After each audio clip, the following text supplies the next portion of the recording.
3, 2, 1. We've got RIP takeoff. We've got RIP takeoff. Welcome to another edition. Mouthpiece included out there. We're gonna unpack NBA conference finals. Angel Reese Cup in the sky. Facing racism, allegedly, according to the article. Allegedly. Maybe she's making it up. We're gonna unpack that. And then we got Bears, Camp BJ. He's on their bum out there. Bears Camp BJ. I don't think he likes the company plant Cole Kmet. I think he's been watching this pod, talking to players. He knows who the company plant is. So that's what we're going to be unpacking here, y'all. It's an open panel. That link is pinned in the chat. Please like, share, subscribe, pull up. If you do pull up, don't forget to bring your mouthpiece. We're going to run a couple videos as normal so we can share this link. We're asking everybody to do that during these 3 minutes or so, and then we're going to jump right to it. It's going to be an abridged show. Holiday weekend, everybody's out and about doing their thing. Big ups to everybody who's out and about doing their thing. Copyright disclaimer under Section 107 of the Copyright Act 1976. Allowance is made for fair use for purposes such as criticism, comment, news reporting, scholarship, and research. Fair use is a use permitted by copyright statute that might otherwise be infringing. Nonprofit, educational, or personal use tips the balance in favor of fair use.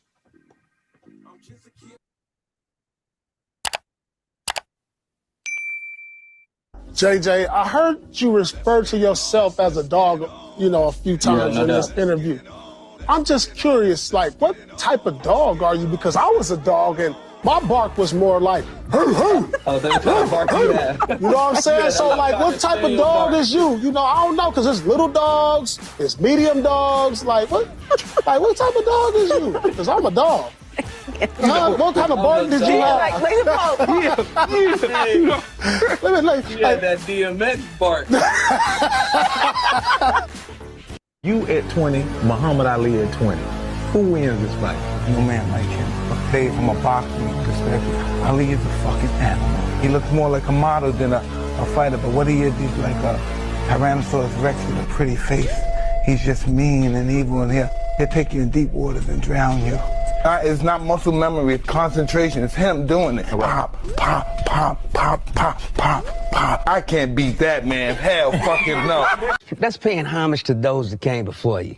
But LeBron James, on the other hand, running around talking about he's the GOAT, knowing you ain't fucking with no Michael Jordan. How about doing like everybody else and pay homage to the GOAT? See, you come off less arrogant and an asshole if you would just say, Michael Jordan is a monster, because he was a monster. That was Black Jesus. Yeah, you don't want that tongue coming out towards you, do you? You couldn't even handle Kobe. Kobe locked your ass up in All-Star game. Still start shortly. Learn some humility, you big head, egotistical mother. I will never be as great as Michael Jeffrey Jordan. MJ will forever be the GOAT of basketball. With Shamar, what stands out to you about his skill set? Yeah, look, he's athletic. I think that was the first thing that we saw. You see, explosion and power with this player. I think he's got the right temperament for what we're looking for. I think we'll have to put the saddle on him and break him a little bit.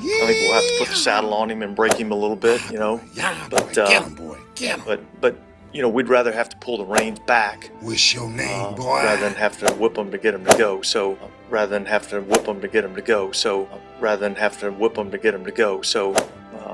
we're excited about working with him. Air quotes problematic. Hey, are you Ben? I'm Rome, and this is Caleb. We play for the Bears. I've never heard of you. Really? We were the first round picks last year. QB? Receiver? Well, it doesn't matter. Can we see your tablet? What are you going to give me for it? I got $8. I'm going to need more than that. So we got a signed jersey, a game ball, and front row tickets to the home opener. That watch looks nice. Yeah. I think Chicago's done a nice job of adding to their roster, and you get a good football coach, as he said himself, in Ben Johnson. Whoa! So, Chicago Bears Fair. are the real deal all of a sudden. Yeah, every year the Chicago Bears are the real deal. Oh, don't you? Air quotes problematic. Listening that you have a very strong opinion on LeBron versus Michael Jordan. We're in Chicago. I have to ask you what it is. Yeah. Next question. No. Both great players. You better catch a touchdown that In the contracts, all of that stuff, that takes care of itself when you win. And actually, that's my biggest fear is winning here more than it is anything else, because that's when it gets really hard. And Air quotes problematic. My testicles, they like eased down and they put their hands right between my butt. Just pulled my drawers down and dug in my rectum. The ringleader and now disgraced. We were having a discussion, and you guys have become bougie. You don't want 12 wins in the regular season. Yeah, I don't want 12 wins from that summer.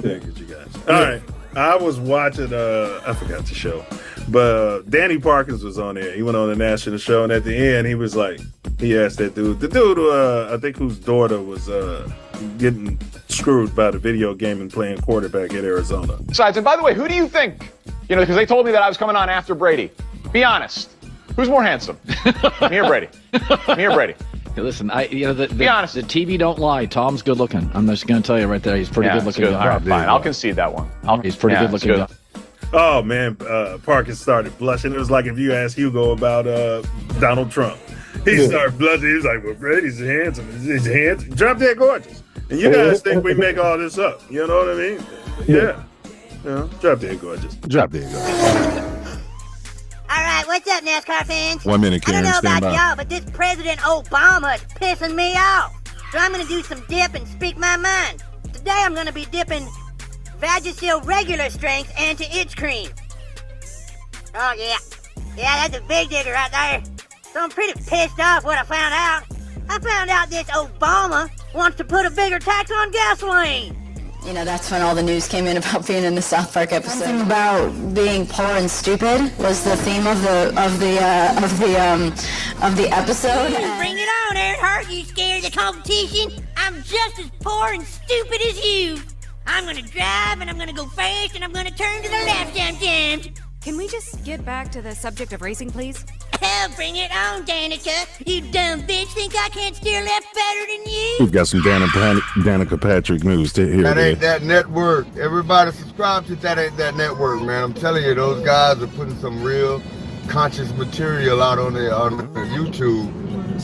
A lot of people aren't aware of their content, but these are some very smart people that's very conscience forward. Hey, bros, what's going on? This is Cotton.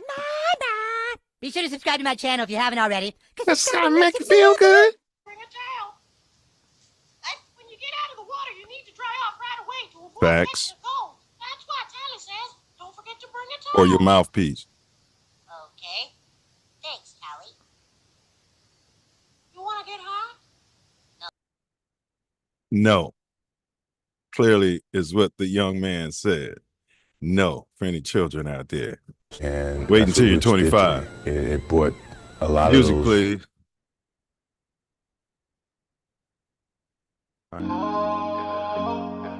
Yes, sir. We in the building. Big ups to Karen. Can't make this pod go without Karen calling 12. It's big for America. Mouthpiece included. TATN, TATN, TATN. Better got your grill. TATN, TATN, TATN. Mouthpiece included. TATN, TATN, TATN. Better got your grill. TATN, TATN, TATN. Mouthpiece included.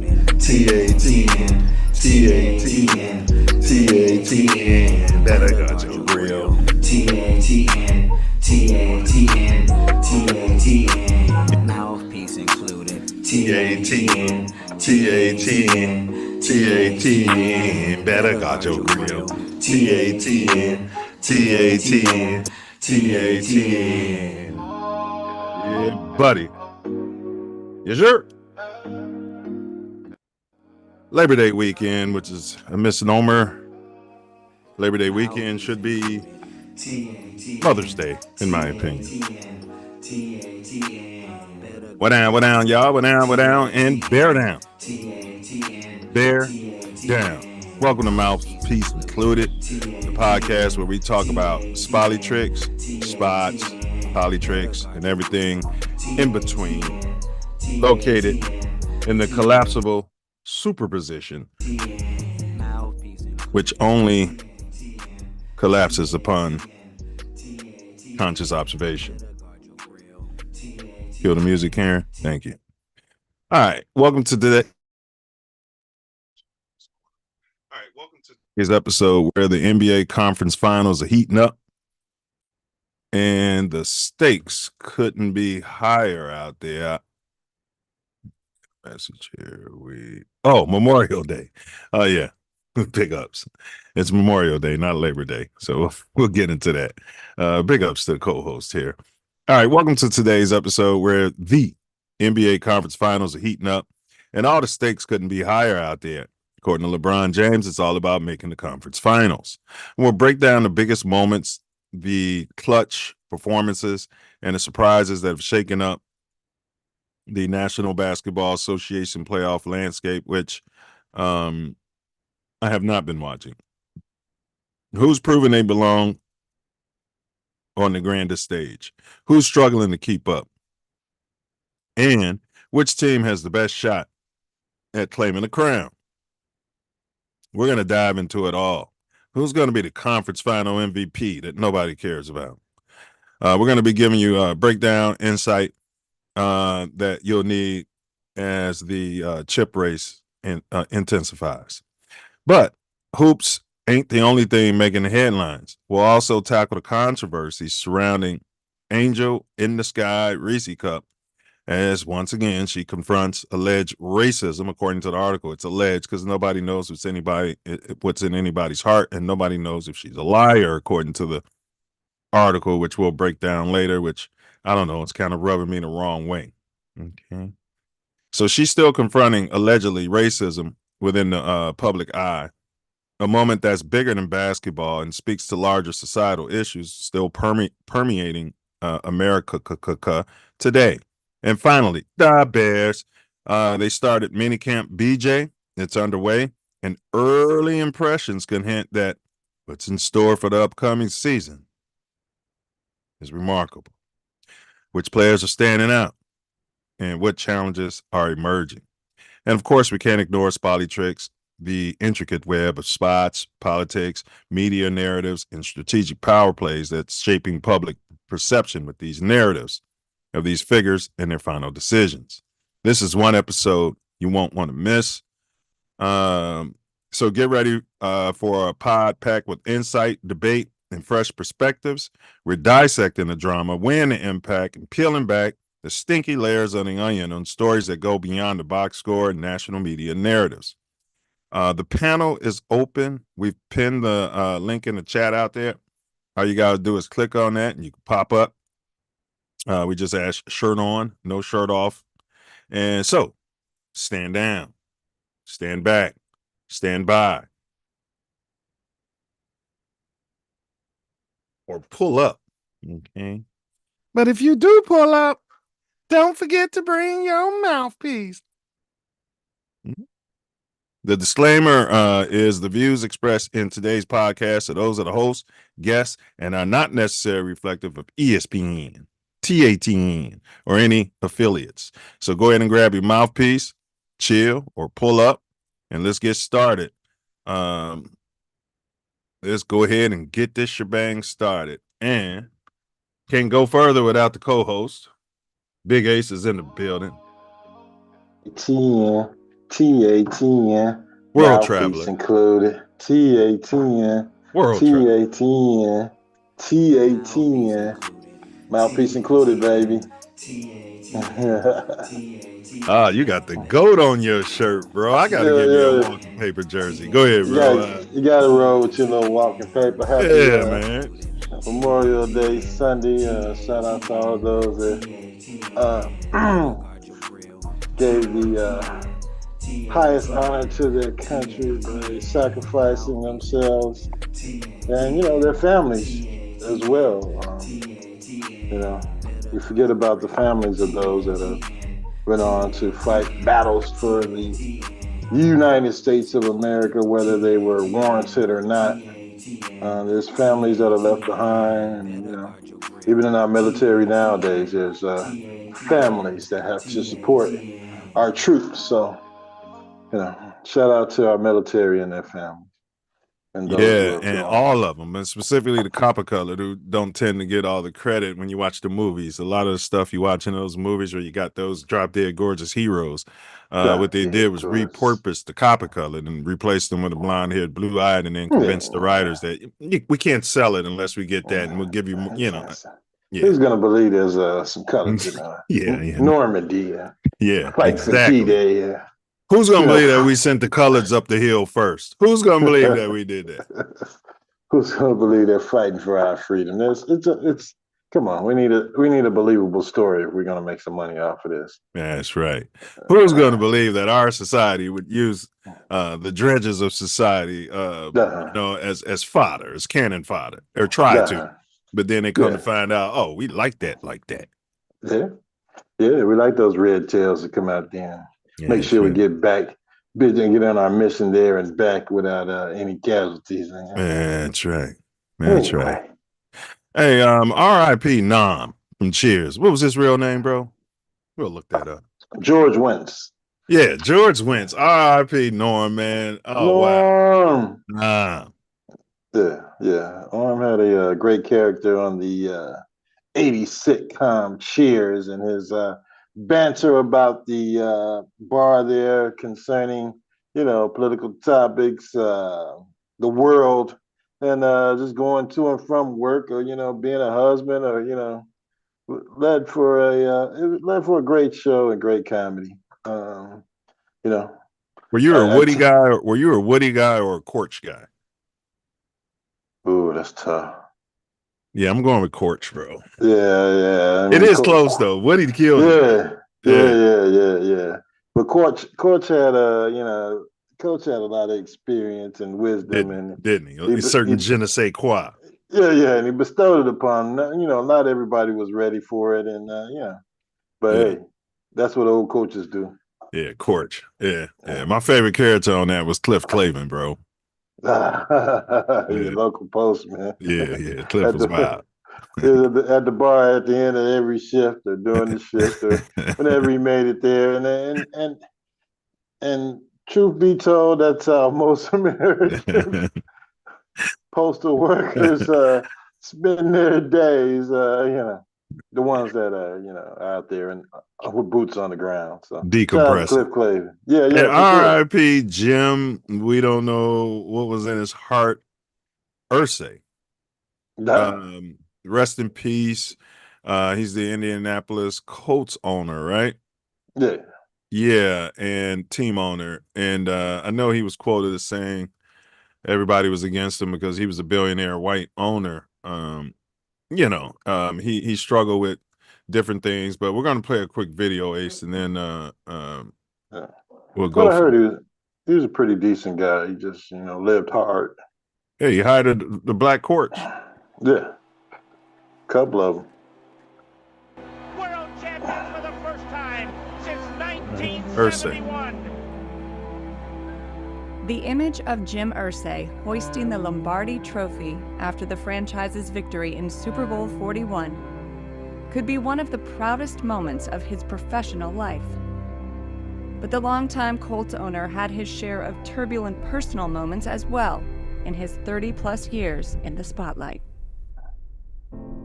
Jim's father, Robert, purchased the Colts in 1972, and after he infamously so he didn't pull himself up by his from bootstrap. Baltimore to Indianapolis in 1984, the elder Irsay named his son as general manager. 30s, 28 Over the next years old. 14 seasons at the helm, the Colts won fewer than 40% of their games and made 3 playoff appearances. When his father passed away in 1997, 37-year-old Jim took over the franchise. His moves to hire Bill Polian to run the front office. We don't know what was in his heart. Peyton Manning in 1998. And later hire head coach Tony Dungy would transform the team to a Super Bowl contender. Rarely when you start a franchise do you hire a Hall of Fame quarterback, Hall of Fame head coach, and a Hall of Fame general manager to be with Tony, Bill, and Peyton Manning. The team added Edgerrin James, Marvin Harrison, and Reggie Wayne. Fellas. The Colts would win 8 division titles in 13 years and reach their peak at Super Bowl 41. There's a lot of talent on the staff, too. Oh, yeah.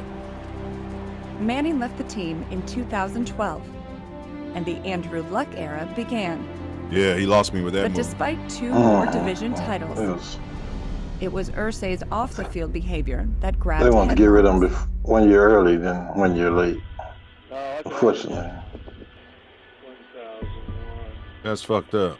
They showing In this March on his last tape. 2014, You know what I mean? Irsay was arrested under suspicion of DUI and drug possession, and later pled guilty to a misdemeanor charge. In November 2023, on a profile that aired on HBO's Real Sports, Irsay says that arrest was because I am prejudiced against because I'm a rich, white billionaire. No, you were fucked up. The same interview detailed Irsay's addiction to alcohol and drugs. He says he entered rehab at least 15 times and quit It wasn't drinking working. in 2002. Have you actually ever overdosed? Oh yeah, one time I was trying to detox myself, and the doctor goes, Jim, you're one lucky man because I had signed virtually the death certificate. I'm in it for the journey. I'm not big on destinations. This journey, keeps going, and I'm all in for it. From the love of his Colts to his collection of rare guitars and artifacts, and calling famous writers like Hunter S. Thompson a friend, Hunter. Jim Irsay navigated 2 distinct worlds. The rock and roll counterculture of the 1960s and 70s with the polished nobility of NFL ownership. Yeah, he looked like he was getting fucked up every morning. Man, rolled out. Back in the Yeah. 90s when the Bulls We're were talking about 2002, Yeah, he I said stopped. that. I said that every time. Right, and he never lost that look on his face, bro. You know what I'm Yeah. saying? Yeah, when you get clean, your face started and your body started looking a little different. Yeah, he looks like a home. homeless guy, bro. You know what I'm saying? When you see those guys out there and they've been out there drinking for years. Yeah. But His name was Batman in my neighborhood. I was like, man, you still drinking wine? I made it through the crack era and everything. Still sitting in front of the liquor store until it closed. But RIP, my man. Rest up, you know. And Karen's got a short video. What we're doing is we want to remind people who's the GOAT. And so we got these now he's 1 getting minute. going from Sunset Ridge to the 90s when the Bulls were on fire. End of the season for us, end of the season for them. I get a call from Michael. Meet me at Sunset Ridge early. We're going to go play 18 holes. We didn't have a game. So I meet him at Sunset Ridge. We played around, beat him for a couple thousand, and I'm getting ready to leave. Now, the Bulls are playing that night. They play Cleveland. So I'm thinking he's leaving at 10 o'clock. He's like, no, let's go play again. We roll around another 18, and I take him for another couple. And now he's getting... Mark played 36 holes, and they play at Cleveland. 60-something wins, Cleveland. Going from Sunset Ridge to the No stadium respect to for play a him. game. And I'm like messing around. I'm like, I'm going to call my bookie, and I'm going to all the money that you just lost Now, look, was Jordan betting on games? Listen to what he said. to me. I'm putting on Cleveland tonight. He goes, I'll tell you, I'll bet you that we... As long as he I'm wasn't going to with call a my bookie. bookie, and I'm going to all the money that you just lost to me. I'm putting on Cleveland tonight. He goes, I'll tell you, I'll bet you that we win by 20 points and I have more than 40. I'm like, done. Son of a gun goes out, scores 52, and they win by 26 or something. After 36 holes of golf and having like 10 Bud Lights. Stop. Your control agents have filed charges. Mark played 36 holes, drank a 12-pack. Yeah, and then rolling in the Lambo to the damn stadium, man. They put it on Cleveland. He's so competitive, bro. He lost petty cash, according to him. You know, they said Jordan didn't like losing nothing, bro. That's crazy. Ain't it, man? Ain't it, man? 4,000. Even the bet he had against those guys. I think they were Portland Trail Blazers, and No, it was the Phoenix Suns, and he was betting Eddie Johnson 200 and somebody else $200 that he'd score 40 or on Dan Marley and went out. It was a preseason game, man. Super competitive. In a preseason game, bro? Yeah, he went out there and gave him the business. Just for a bet. But, when you get to that level of competition or that level of greatness, you got to do something to entertain your damn self. Well, I imagine. I believe that's why, the Bulls got better as a team, because once he realized, like, I can score 50 points a night. Like, people talk about that now. Yeah, Jordan, if he was playing now, he could score 50 points a night. I'm pretty sure he could have did it then when he was playing. Oh, Phil Jackson was holding him down. Yeah, but the Bulls would have never went anywhere. Correct. With him scoring 50 points a game. So him, 30, 35 points a game, and, you got a double, triple team every time down the court, and he can just lay the ball off or, make the careers of some of these other guys who now consider themselves NBA Hall of Famers. It's just, amazing that, I guess, the mind games that he was playing with the NBA back in Jordan's era. Yeah, 1,000,000% the GOAT. This is a conversation, Naperville Trans Track. We covered this type of story on this show. So, Naperville, where the hell is it? Shit.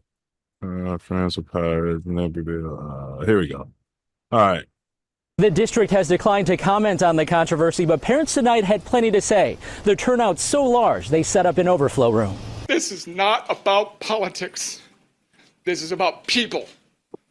This is about a child. In Naperville, parents engaged in heated debate. No girl should be denied participating in a conference championship because a genetic boy is taking that spot. It's a school system that values every student is what we demand and expect. This meeting of the Naperville District 203 School Board comes days after a track meet for Naperville middle school students elicited objections from some parents.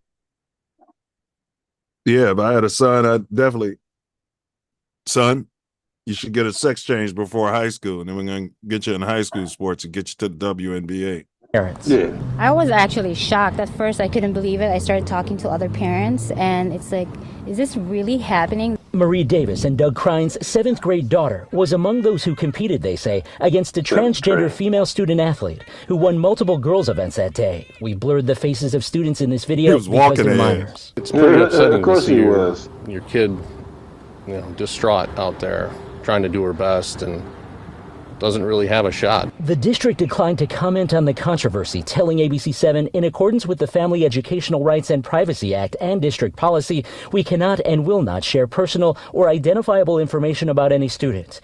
But a U.S. Department of Education civil rights complaint has now been filed against the district by the group Awake Illinois, which alleges a violation of Title IX, which prohibits sex-based discrimination. I hope they freeze every dollar of the $8.9 million you've budgeted for 2026 until you abide by Title IX. Thank you for doing your job and upholding Illinois law.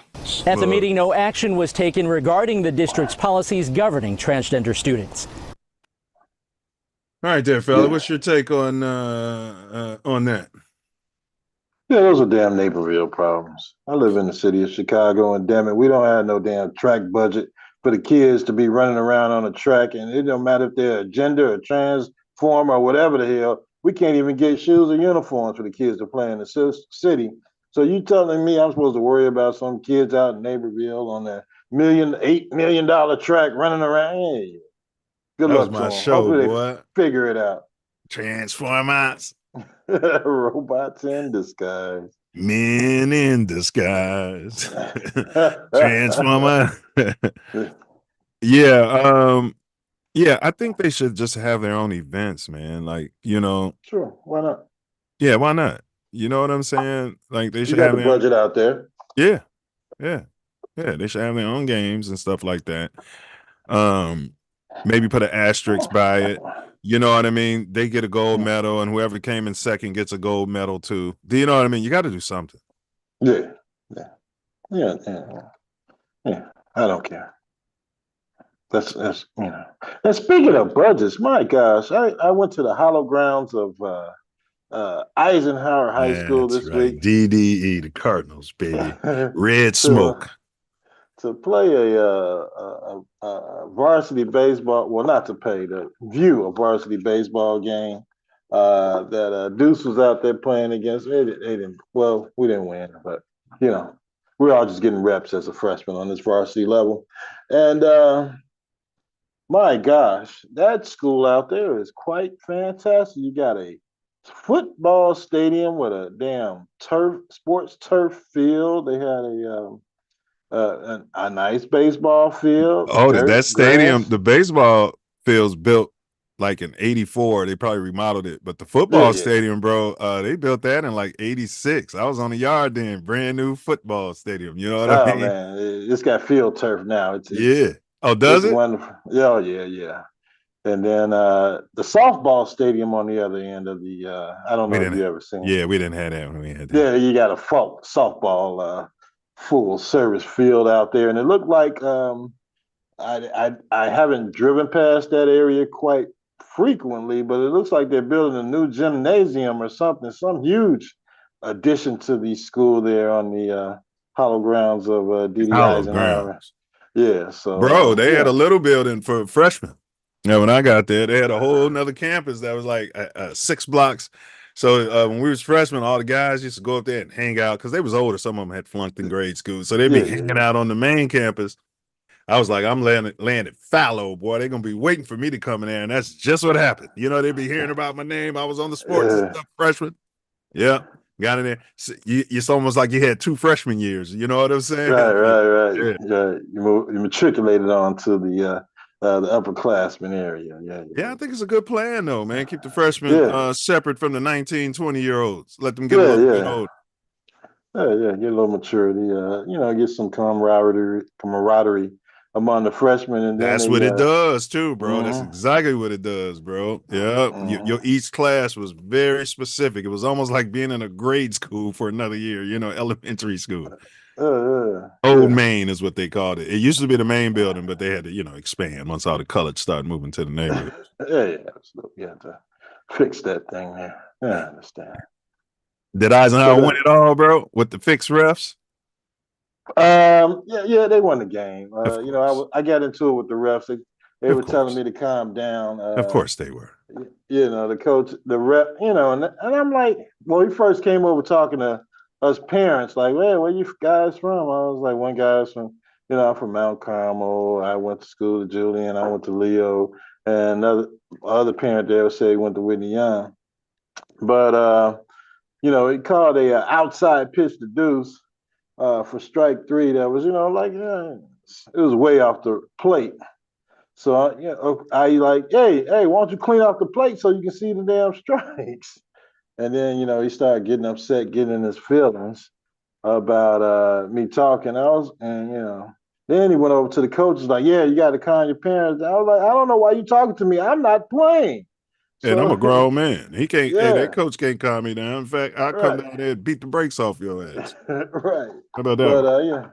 But I did what I had to do. He finally cleaned the damn plate off and stopped calling that bullshit ass pitch for the rest of the game. If it was there, cool. But you can't call a pitch this far outside for strike 3. And obviously they wasn't doing it on the other way, right? That'd be the problem. Yeah. If you call it a liberal plate, call it for both teams. Yeah, we're just looking for a little consistency as parents out there, especially as former coaches who know the game. Like, hey, that's all we want is consistency both ways. You call that pitch both ways, there's nothing I can say. I can just sit there and watch baseball and enjoy myself. Yeah. But don't get in your feelings because somebody's talking in the stands. I mean, come on. It's high school baseball. There's nobody even at the damn game. Yeah, don't get in your feelings. Michael Jeffrey John. Like I said, I want this game over with 4 minutes to play in the game. I want it completely over with. So Mike on his own, with about, I think it was 7 minutes to go in the game, calls timeout. So I'm wondering, what the hell is this all about? Michael calling timeout. So we get in a huddle and Mike comes in, puts his arm around my... You see what dogs do?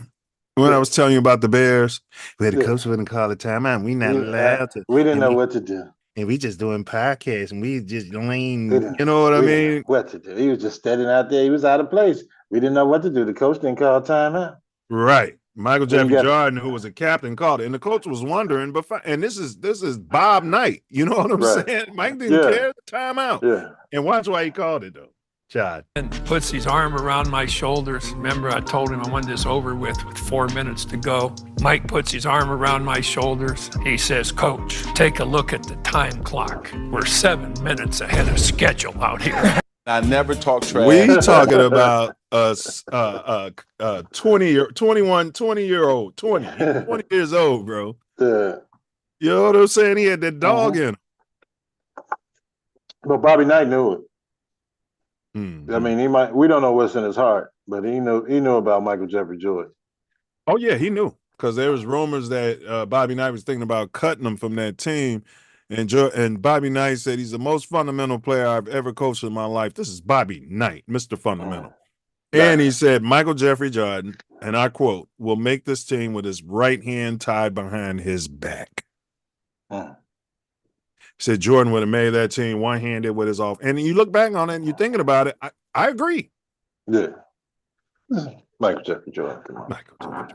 Nobody respects it anymore. They don't talk about it. You know what I mean? Same thing with Walter Payton. They don't do it. We're gonna get some Payton clips too going here, fella. The big fundamentals. They just scared of the fundamentals. Fundamentals. Mm-hmm. Fundamentals. So we had Angel Reese for your Chicago Sky. The Chicago Sky. Yeah, hopefully we can get this article. There it is. All right. Thank you, Karen. She's going through a rough patch here. Yeah, she is. I don't know who taught her how to shoot. Oh, my God, that's awful. Awful. All right.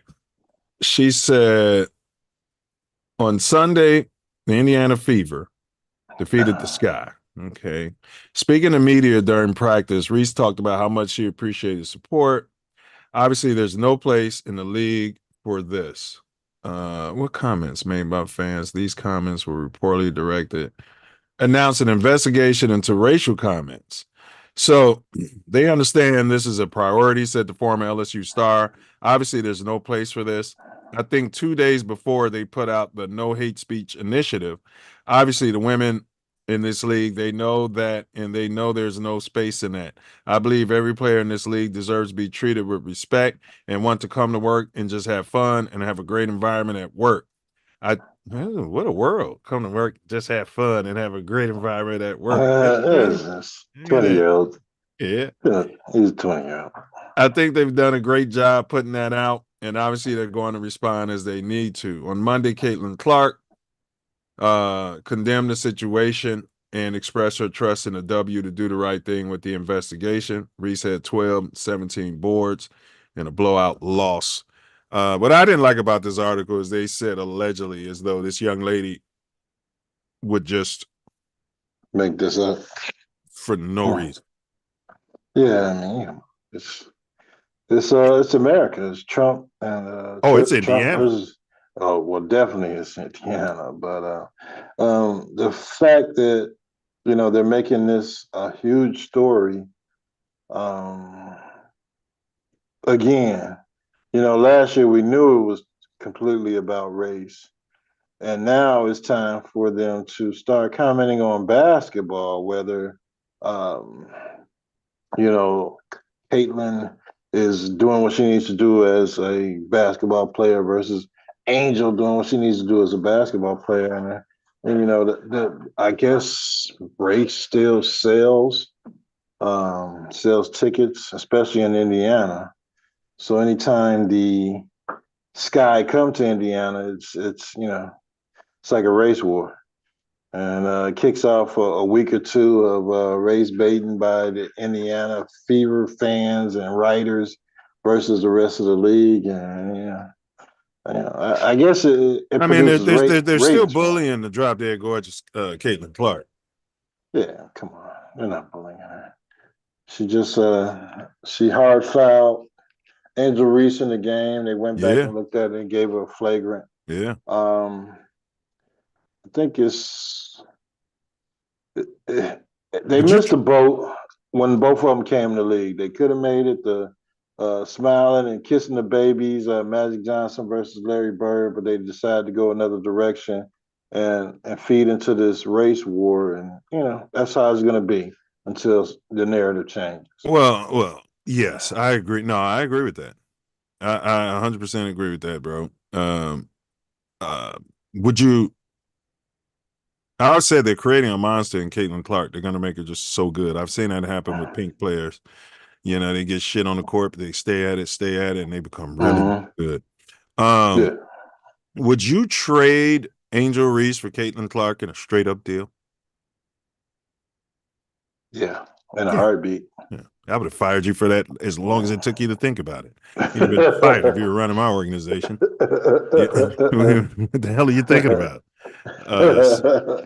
Same, bro. Same. Yeah. So we're holding out for Juju next year or next 2 years. Man, if y'all get Juju, I will be at a game. I will watch Juju play. Never talk trash, but one time in my entire life. One time with Jordan. We're with the dream team. For 3 days in a row, we came into a tie because what Coach Daly did, he split the team up East versus West. So we would play every day, tie. This is the 4th day, and we got out on him by 12-2. And I said, I'm gonna really rattle his chain. What'd you say? Sure, it was a tie. Yeah, the math ain't mathing. He said it was a tie every day, and this is day 4. So if it was a tie every day, then day 4 is just gonna. Yeah, it's just another day. It don't make sense, but big ups to me. Out on him by 12-2, and I said, I'm gonna really rattle his chain. So I went over there, tapped him on the shoulder, and said, hey man, if you don't turn into Air Jordan, we're gonna blow you out today. Jimmy, his eyes got big. Usually that tongue come about right here, now it's way out. He broke the huddle, he hit a 3, and he's looking at me. Came down again, hit another 3. Now this is the greatest shot I've seen. Man. He came down the right side, Gotta get took that jersey. off. David Robinson took off, and he said, I okay, got I'm one at gonna the sit here in crib. the air. Because I know David Robinson is gonna go down. David Robinson went to the ground, he 360, tongue moving, and dunked it. And I was like, oh my goodness. Moral is you should not talk trash to Michael Jordan. Yeah. Yeah, man. I've heard that about Mike though. They said some of Mike's best highlights, like they should have been recording their practices, bro. Yeah. They said Mike, like can you imagine what he was doing, bro? Like 360 over David Robinson? Just because he was mad. Yeah, just 'cause Magic said so. I know he was offended too. Like, oh, you ain't never talked crap in your life, and you're gonna single me out. No, they talk crap. They talk crap as a team, and then he's running the Lake Show out there and going to Club Diddy after the games. But he never talked to Michael Jeffrey Jordan that way. Never, huh? Didn't make sense. No, everybody knew that. Yeah, let them play hard on them, but don't get them started. And Byron Scott would tell you that, like, yeah, I respected Jordan, he respected me as a player, but there's no way I would say anything to get that man upset at me before a game. Good shot, Mike. Great shot, Mike. You're looking good, Mike, but you don't want to poke the bear, and we all know Michael Jeffrey Jordan was the bear. You don't want to poke the bear or the bull, that's for sure. Leave it alone. All right. Speaking of Jordan, his agent, David Finnault, said, I really like, and I've changed his name to Jabron Lames. You like that? Jabron Lames? Jabron Lames, yeah. You like that? Yeah. I really like Jabron. But I think if Jordan had cherry-picked what teams he wanted to be on and 2 other superstars, he would have won 15 chips. Do you have any problem? Because I had him projected to win 9 had he not swung at baseballs and then left at 1. No, had he not swung at baseballs, I had him projected to win 9 because they would have kept the team together. But if you say if he would have went to the Lakers or Detroit or the Celtics, is this far and kept switching teams? Is this far-fetched? No. If he'd have left after the first contract and say, I want to go out to Utah, which he would have never said. Or I want who's the hot team then? If he really went to Seattle with Gary Payton. Yeah, Seattle, Sean Phoenix, Kemp. Utah. Yeah. Yeah. You know, went to New York, played with the Knicks. Mm. Come on. Oh, Knicks would have been. Oh my God, slide him in where John Starks was. Oh yeah, and bring Starks out the bench. Yeah, to trade him to the Bulls. Yeah, he really would have killed him on the Bulls. Yeah, but Falk's getting a lot of flack about this. They're suggesting that he's butthurt because Clutch Sports, is taking all his business, and so he's aiming his vitriol at LeBron, but he really means to do it at Rich Paul. I thought he sold his company. I thought come on. Yeah, Rich Paul is fun. He wasn't getting business.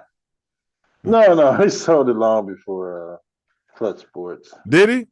Yeah, he sold it. I forgot what year it was. I have to look it up. ESPN is I don't know. He might have started another one.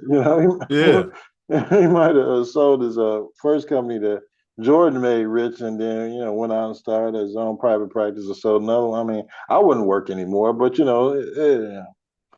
some people never have enough.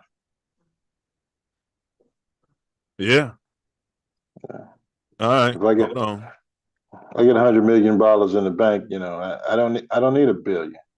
I don't need $1.5 billion. Right. Sometimes you have to question what is credentials for the MVP. Magic Johnson was voted the league's MVP this year. You were the runner-up. You have any quarrel with the vote? No, not at all. I think that both of us had good years, but sometimes you have to question what is credentials for the MVP. No one really knows. What would you say they are? How valuable you are to your team and to the league itself, and what you do to contribute to both of them. Could a case be made for Michael Jordan then being the MVP? Good case for both, actually. Let's define exactly what you did. I mean, 37 points per game. You took 28 shots a game. You were your team's offense, weren't you? I was in the sense that we had to expand a lot of the other players' roles offensively, and it took some time for them to do that. I don't like to lead the league in scoring. I think that stereotype you as an offensive player. But I think that other parts of my game was not acknowledged as well as it should have been. To have over 100 blocks and over 100 steals also, I think you have to be contributing in other areas as well as scoring. When you think about this, I think a lot. We got to remind him here on Mouthpiece Included here, fella. And some of these son of guys want to come out with this crap like he couldn't go left. And, he couldn't play defense. He couldn't play point. He couldn't run the offense. Pippen had to guard the best players and all this crap. Get that crap out of here. Well, look at the finals. Look, they switched Pippen on Magic Johnson. That's a 6-9. And then Jordan go out there and give him the business for the rest of the series. That's BS anyway, though, because Jordan was on him too. Jordan was turning Magic, bro. Like, you know what I'm saying? It's all, I'm like, they be saying all that crap. Yeah. They had to switch Jordan off of Magic. Yeah. Jordan didn't win nothing until he got Pippen. So was Pippen the GOAT? Are you saying that's what I be telling him? Are you saying Pippen's better than LeBron? And then so you're saying Mike's number one, Pippen's number two? What are you saying here? You know what I mean? Like that's what Pippen says. Pippen's number one and Jordan's number two. Well, first it was LeBron, now it's Pippen, then it was Jordan, then you know what I mean? But we always knew Pippen would have been in the slow classes at the Hollow Grounds of William H. Ray. Absolutely. Well, he wouldn't have got in there unless he lived in the neighborhood. We got Danica Patrick. Oh, wait a minute. No, this is Boomer Esiason, y'all. Shitty. Faye. He was a big Boomer guy, wasn't he? Right. Was he? Oh, yeah. He's always talking about Boomer Esiason. I think it had to do with the like Dick Reed used to talk about Burt Reynolds. Yeah. Used to be talking about Pippen. This dude used to be talking about Boomer Esiason. Boomer Esiason. All right, but here we go. We got Boomer. When you think about this, I think a lot of these kids and their parents are nowadays, and that the level of entitlement is breathtaking. And it's no wonder why he failed initially, and it's no wonder why the coach got fired. So now they go out and get an offensive coach, Ben Johnson. That's why I got fired. And you know what? Now it's on his ass. It's going to be on his ass to live up to these so-called lofty expectations that he has for himself and that his father has for his son. Sexual. And I understand that there could be a discussion, hey, this is where quarterbacks go to die. Well, go fix it. Be the reason that the team is going to turn it around and Like you be Jordan the player did. that you think you are. And I would just tell them, just keep your mouth shut. You're going into the greatest league that there's ever been for the sport that we all love. You're going to have a chance one day to make $500 million because guys like me and guys before me all went on strikes so you could actually make more money. Have you ever been starstruck? First time. All right, what's your take on that there, fella? Boomer. Got any problem with any of that? No, I mean, he's telling the truth, especially from I agree. Historical perspective of the league that, he and his quarterback compadres, even though they were freezing out the black quarterbacks back then, they did what they did, and all the players, not just the quarterbacks, did what they could do union-wise to get these guys to the point where, it's the rookie scale, but, you're guaranteed some real damn money as a rookie.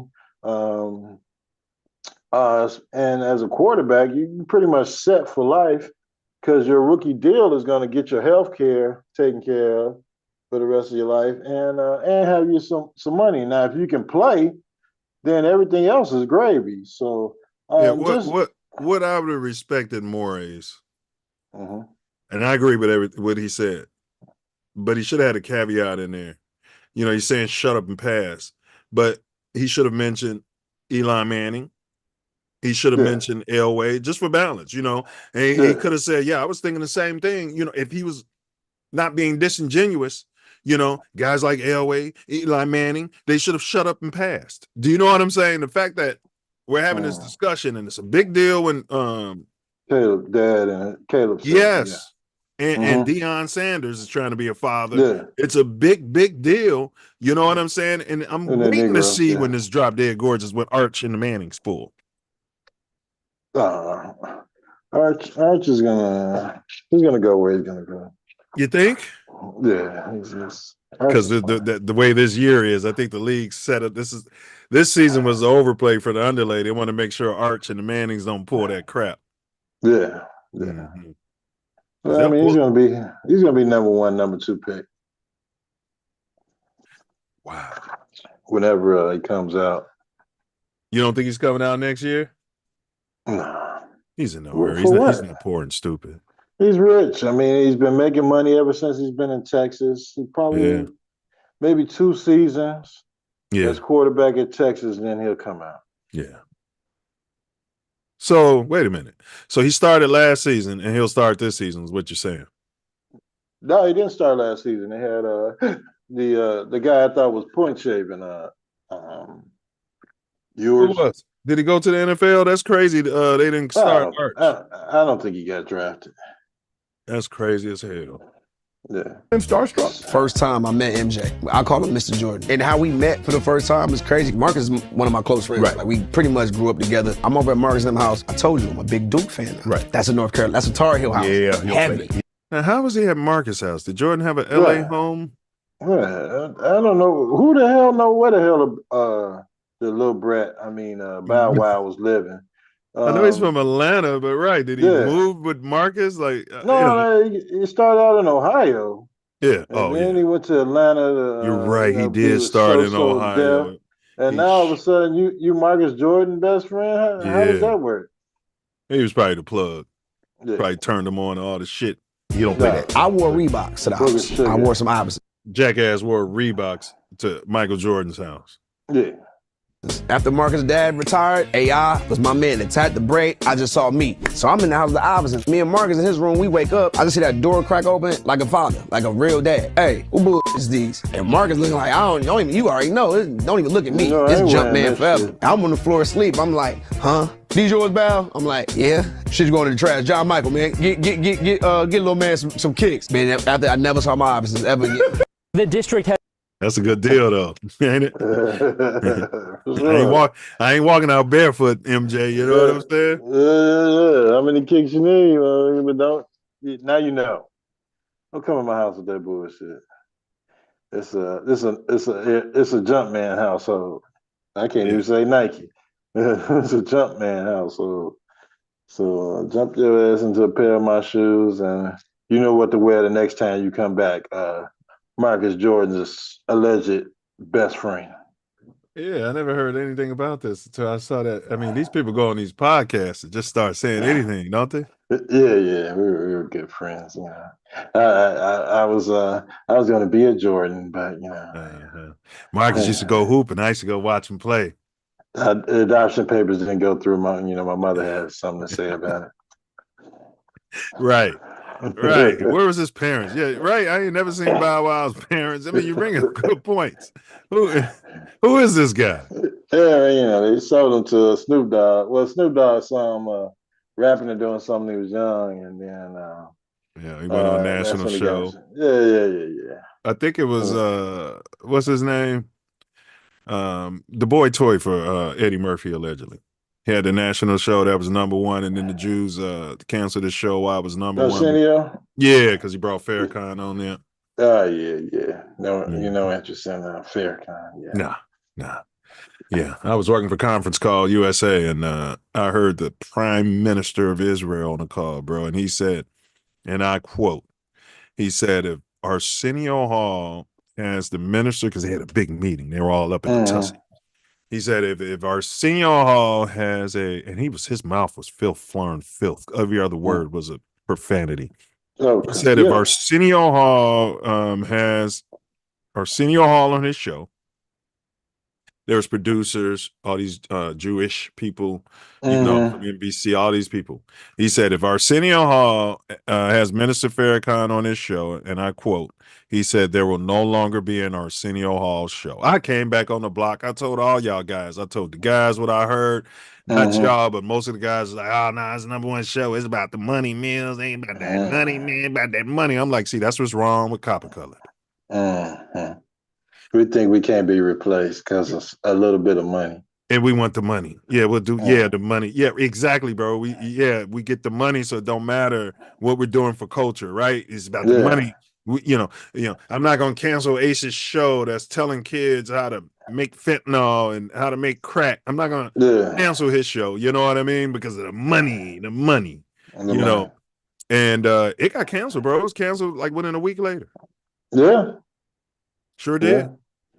Well, we see how much power or influence Israel has over our country's economy and budget to this day without providing anything to the U.S. of A. Nothing. I know Trump supporters. Orange man supporters. Yeah, welfare for Israel. All right, we got one article, and then we'll get to Camp BJ, and we can close this out. Danica Patrick. Poor and stupid. Poor and stupid. I never understood.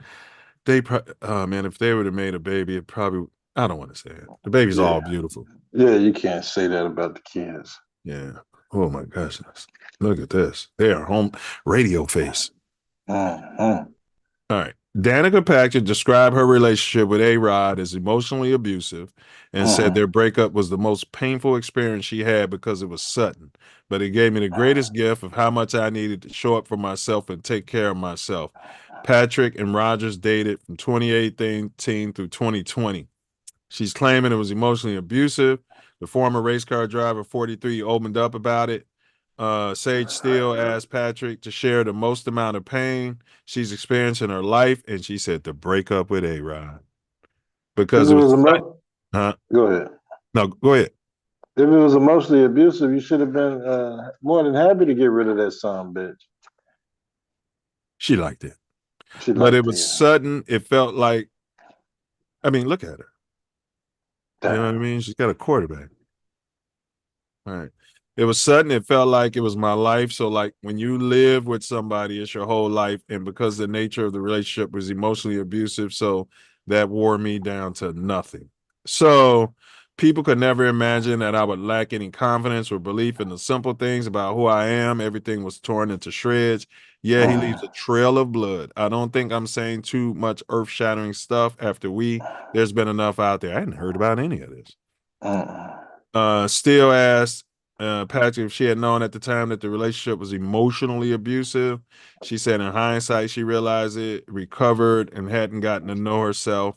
Hindsight, I ignored it, but in real life, it was just like, I just feel like I would say all the time, I'm built for hard things. I can handle hard things. And so I just saw it as a hard thing.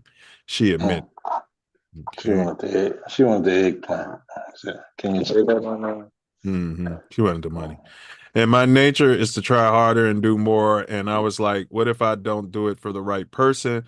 Like, what if I just get a stick up my ass about this and get too proud and go like, damn, does she have any education? You know what? I'm just done. Man, she's real. Instead of going, man, just try a little harder, because what if you look back and wish you would have tried? Like, I would never want that in my life. The former racer and model, she was a model, explained that because she tried to keep relationships, she has no regret. But it gave me the greatest gift, which is knowledge of self. She said myself. It gave me the greatest gift of how much I need to show up for self and take care of self. And they kept in touch. They met at the ESPYs in 2012. Kept in touch. The pair got serious quickly. They even purchased a home in Malibu, but they didn't get married. See, Patrick and Roger. Yeah, know what's going on. Patrick may look back fondly. I was dating Danica. Okay, here we go. Rogers. I was dating Danica, and that relationship was great for me because she is on her own journey and spiritually is important to her. We both were finding our way, learning about different things and practicing meditation techniques. All right. The only reason I did this is because I hadn't heard about it. And I feel like if that was a Pookie quarterback, we would have known about all of this. Yeah, it would have been a RICO trial by now. He emotionally and sexually abused her to the point where he needs to be arrested for having some kind of sex trafficking ring. And you mean the R. Kelly case? Allegedly, yeah. And so I hadn't heard any of this before now. So that, we can go back in time, as we see with the current Sean Combs and R. Kelly cases, where you can go back in time and see how much emotional damage he did to Danica Patrick, and maybe you can come up with some kind of RICO case, which has only. Well, if she had said, and he wouldn't let me leave the house, and he wouldn't let me eat until, if she had said anything like that, they probably would have matriculated into criminal charges. And they go to R. Kelly person into case into saying that, because there was these adults saying that he wouldn't let me leave. Were you chained in a dungeon? No, he just wouldn't let you walk out the front door because the door was closed. And you couldn't walk away from all that money and go get a job like every other person in America, right? Yeah. Support yourself. Sorry, Kelly and his crime, his crime factory, and his sex trafficking organization. Yeah, chocolate factory. Take that.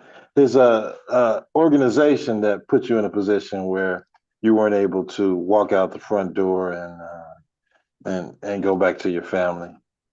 Well, it's the same thing with the Diddy case, which he will beat. How are you charging people with RICOs and running a criminal organization, and then only one person is being charged? Like, where's the criminal organization? Yeah, they're saying this is the first time in history that one person, and it's only been two people in history of RICO, there's only one person's been charged. The first is R. Kelly, and the second is Sean Diddy Combs. Now, what is the coincidence? Well, they wanted R. Kelly's masters. He started writing positive music. He turned his life, turned a corner after all of the stuff he went through. Probably went to about being happy. Correct. Yeah. Yeah. Had a come to God moment. Oh, we're going to have to lock him up. He's not writing shake your booty ignorant stuff anymore. So they wanted his masters, and your boy Diddy was creating an empire, a media empire. Yeah. Same thing with Bill Cosby. Same thing. If you go down the list, and this is what Kanye is talking about, and they're calling them crazy. Mm-hmm. Those people from Israel, allegedly, in my opinion, are like a cabal, and they're controlling everything, bro. This is what they're talking about. Yeah. And there's nothing for them to have a conference call and say, yeah, if Diddy continues with this lawsuit, he should be brought up on RICO charges next month. Correct. Or if R. Kelly doesn't sell us his masters, his catalog, then he should be brought on RICO charges next month. Correct. And if he with keeps no making songs possibility of like "I bail. Believe I Could Fly" and "Heaven I Yeah. Need a Hug," and not that booty music he was making when it was okay, and you know what I mean? Yeah. I remember I was in college, man. Everybody was going crazy about Kels at first. I was like, man, I'm not even feeling. I was in college, bro. Like, I knew. I was like, why does everybody like this? You know what I'm saying? They put the CDs on late at night. Oh yeah, I guess I can imagine. I guess you can imagine that. But I just, I ain't hating on Kels, but I knew it was a negative vibration, bro. That's all I'm saying. I got you. Yeah. Yeah. And then he started stepping in the name of love and being Correct, bro. Happy people and this, that, Correct, and the bro. other. And he believed he can fly. Becoming Oh, a my boss. Same thing with Jigga. Becoming a boss. Like, oh yeah, we got to bring them down a couple pegs. God. And we'll use a honeypot. And they've been doing it for years. It's called a honeypot. They did it with Kennedy. They did it with, JFK. They did it with RFK. They'll put a honeypot right there. And the honeypot's taking notes, recording everything, setting you up. Yeah, then it came out with the documentary and got the copper coatings on his tail. Like, yeah, well, if they don't like him, then it'll be easy for us to take him down because we don't like him anyway. So. The trial by documentary. Yeah. Every Pookie, Ray Ray, and Shakina. He did it. He guilty. I saw the documentary. You know what I mean? He used to pass him a note and tell me, yeah, come backstage. Who the hell doesn't pass notes to their staff? Right. To get the pretty women backstage. And why didn't you pass a note back and say, hey, I'm only 16? You know what I mean? I'm here with my mom, and my mom says I can't come backstage with you because I'm only 16. Right. Right. Well, all right. NBA conference. Allegedly. NBA conference finals. We're going to take about 2 minutes on this. Who's playing? So you got the New York Knicks. Yeah. And you got the Pacers. Yeah, my team's out. Boston floundered out with the injury to Jason Tatum. Yeah, I thought they would make it to the finals, but they weren't. They weren't ready. No. I mean, it's tough. It's tough to come all the way back. That a championship season is a taxing physical season. Then you start doing the commercials and you get all the snow bunnies and you're shooting too many damn 3-pointers. Your life changes. Yeah. So the Knicks lost the first 2 games at home, bro, to the Pacers, man. They're getting the brakes beat off of them. What's your take on that? The Knicks threw away the first game. They were up 12, 14 points with 2 minutes left. So, they had a guy that was shooting hot from 3-pointers, and they didn't hard foul him. They didn't, they didn't do what they needed to do to get the ball out of his hand, and they ended up losing that first game. I was falling asleep watching the end of that, and I worked during the day, and in the next game I see the Pacers beat them again, and they're probably going to beat them again this next game at home, since they went to New York. But, I really didn't like all of the celebration the Knicks were doing after they beat the Celtics, like they had won the damn championship or that they were going to the NBA Finals. And I mean, they were celebrating. Yeah, you beat the defending champs, but that's the divisional round. That round got you into the conference finals. And the way the fans and the players and the celebrities and the owner were running around tooting their own horn and patting themselves on the back, you'd think they had won something. So I really don't care what the hell happened. Well, they did, because the Jabron Lame era is all about making it to a conference final. That's all they talk about on all the sports shows. How many conference finals has he made? How many do I give a fuck about? Yeah, absolutely zero. You know, they got a conference final MVP now. I wonder how Yeah. many conference finals MVPs Jordan would have won. Is any of this named after Michael Jeffrey Jordan? No. Because I know the MVP should be named after Michael Jeffrey Jordan, or the Finals MVP should be named after Michael Jeffrey Jordan, or the All-Star Game MVP should be named after Michael Jeffrey All Jordan. of them. And if you're gonna throw up a fake ass conference finals MVP, it definitely should be named after Michael Jeffrey. That's right. Yeah. That's right. And then on the West, man, that series hasn't started. Both home teams are holding home serve. It's 2-1 OKC, and I got OKC winning it all this year. So you don't think if T Wolves are doing it, well, I guess if they hold home serve, OKC got the home court advantage. So I don't believe in Big Cat. Cat Williams, whatever his name is. Cat. Don't they got Cat Williams on their team, the big center? No, that's New York. Oh, he got traded. Oh, yeah, well, that's why they're losing. I don't believe in him either. Yeah, definitely. I mean, yeah, I think he's a transgender. He's got a transformer. Trans fat. He's got a celebrity reality star girlfriend, so that's another sign. All right, Judah Tribe. Hey, man, y'all got to watch Judah Tribe. Judah said, what we talking about today? Hey, I'll be on his channel, man. Judah be going in on your boy, autosexual Caleb, bro. Caleb, Judah be on his ass. Judah was a Justin guy, man. Yeah. I understand. I got to tune in to him then, too. Yeah, you got to check out Judah Tribe, man. Judah Tribe be putting out content, bro. He be on their ass. Judah say, what we talking about today? He say, I agree with Boomer, 10,000%.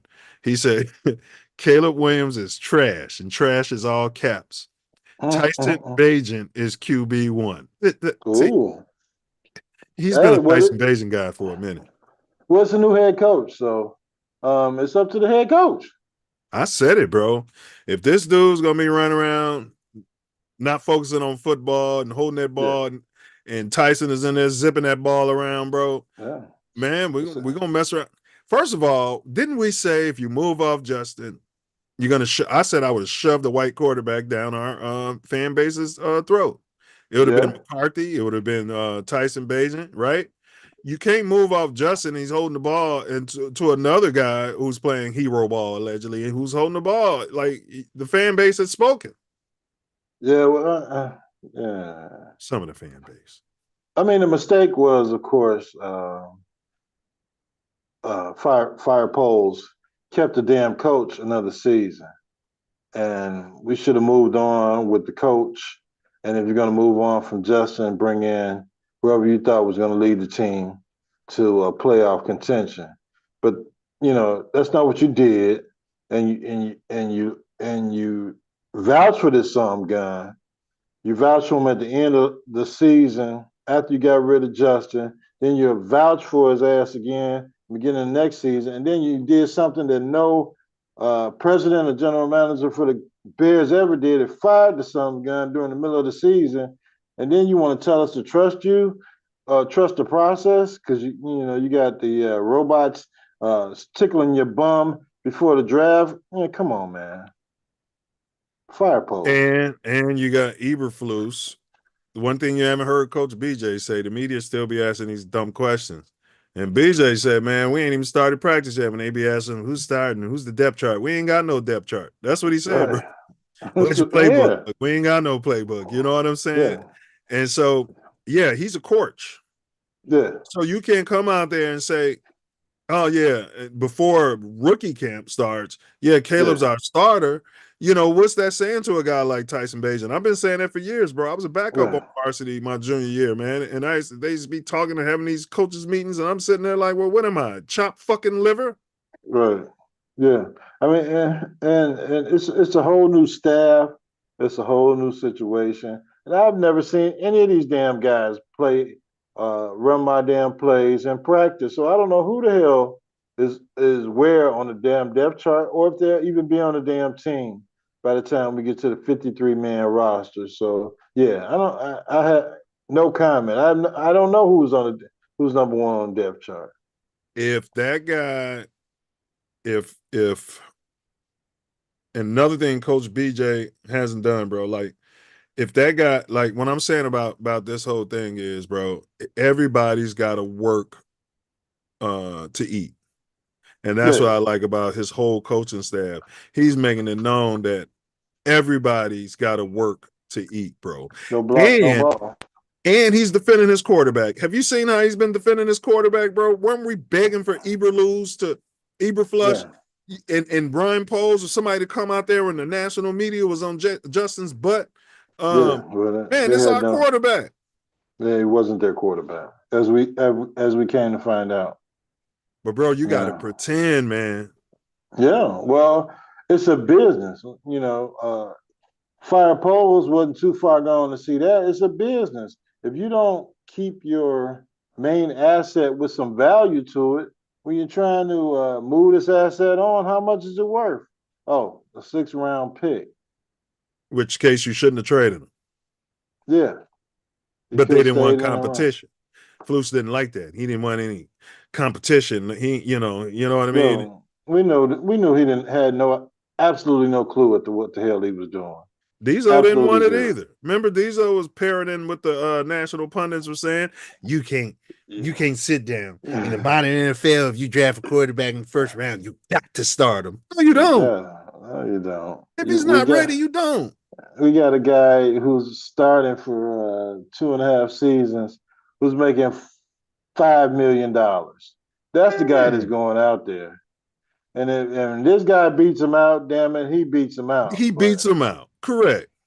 But you anointed this guy, gave him the playbook, and he's still flirting and getting his bum tickled by other teams and thinking about other teams. And you gave this guy your playbook and told him he was going to be your quarterback and all this nonsense, and brought him in and put a C on his chest with no competition. That's Fire Poles. The first rookie C on his chest in Bears history. FGB and Fire Poles. So Caleb Williams, he says Caleb Williams is just trash. Now I'm not going to go that far, JT. Yeah, I think he can be coached up. And he's got to be coached up. Yeah. I think the whole team needs to be coached up. You had a whole team, and I've said it in the past, that had no idea how to win an NFL game on offense or defense. And now you brought in a coaching staff that knows the blueprint to matriculating from kickoff to possibly ending with a win in an NFL game. And if we see that now, that's being set up in training camp, where all that nonsense that they were allowed to get away with last year is not being okay by their new head coach. Oh yeah, there's reports coming out, Ace, to that point that so they'll break the huddle and they won't break it right. And they said the last regime would just let them go ahead and run through the play. They said your boy stops it as soon as there's a problem and make them start the whole thing over, bro.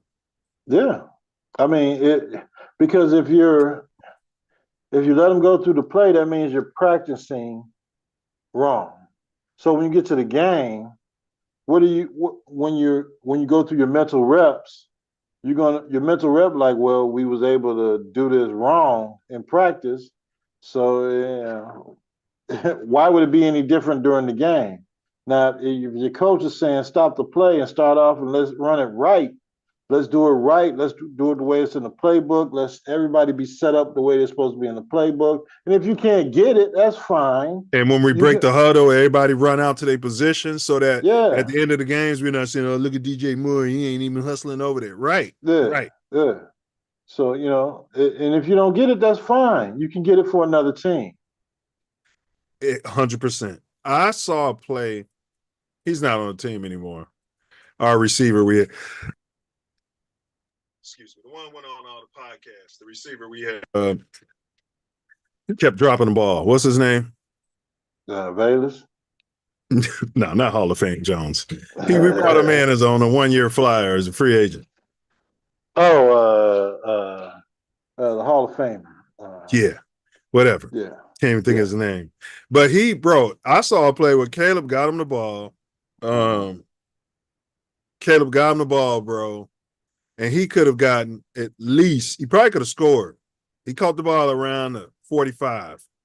Yeah. And then he had to cross the 50, So our 45. And ran, stumbled, and then got up and ran out of bounds, bro. Like, you a big receiver. Like, that kind of stuff. I don't think Coach BJ is going to be allowing that, bro. He already said he ain't going to be allowing that. Well, come on, man. Keenan Allen was hurt at the beginning of last year. Keenan Allen, yeah. And then as you get to the second half of the season, he's making business decisions. Now, I don't know whether it's going to work out for him. Because it was a business decision. I'm gonna play the video next week. Go ahead. He's still unsigned. He still doesn't have a team. I mean, maybe somebody will pull him in toward the middle of training camp once he lowers his asking price. But, the second half of the season, your team has lost 7, 8, 9 games in a row. He's making a business decision as a veteran wide receiver. And those business decisions and we having a season like that, those business decisions would have had that rookie receiver out there, the second-year player you were asking where is he at? Travis Scott. Is this Travis Scott? No, Tyler Scott. Yeah. Travis Scott, bro. They wouldn't even put him on the field. No. He'd have been making a different business decision. He would have been trying to bust, show his worth. I got to get to this next coach because the coach is already gone. So I need to get to this next coach, or I need to, work on my next contract, on my next team. I got to put some film out here to show that I'm an NFL player. Now, he got some time at kick returner once that guy got hurt, DeAndre Carter, I think it was his name. Mm-hmm. Once he was hurt, and they had nobody else to put back there. But come on, man. You got a 53-man roster. There's not a lot of players. You got to be moving players in and out, especially when you're losing 8, 9, 10 damn games. You got to be putting players out there to help you be in a position to win. And it was just a bad situation all around. Once they wasn't coached. They wasn't getting coached.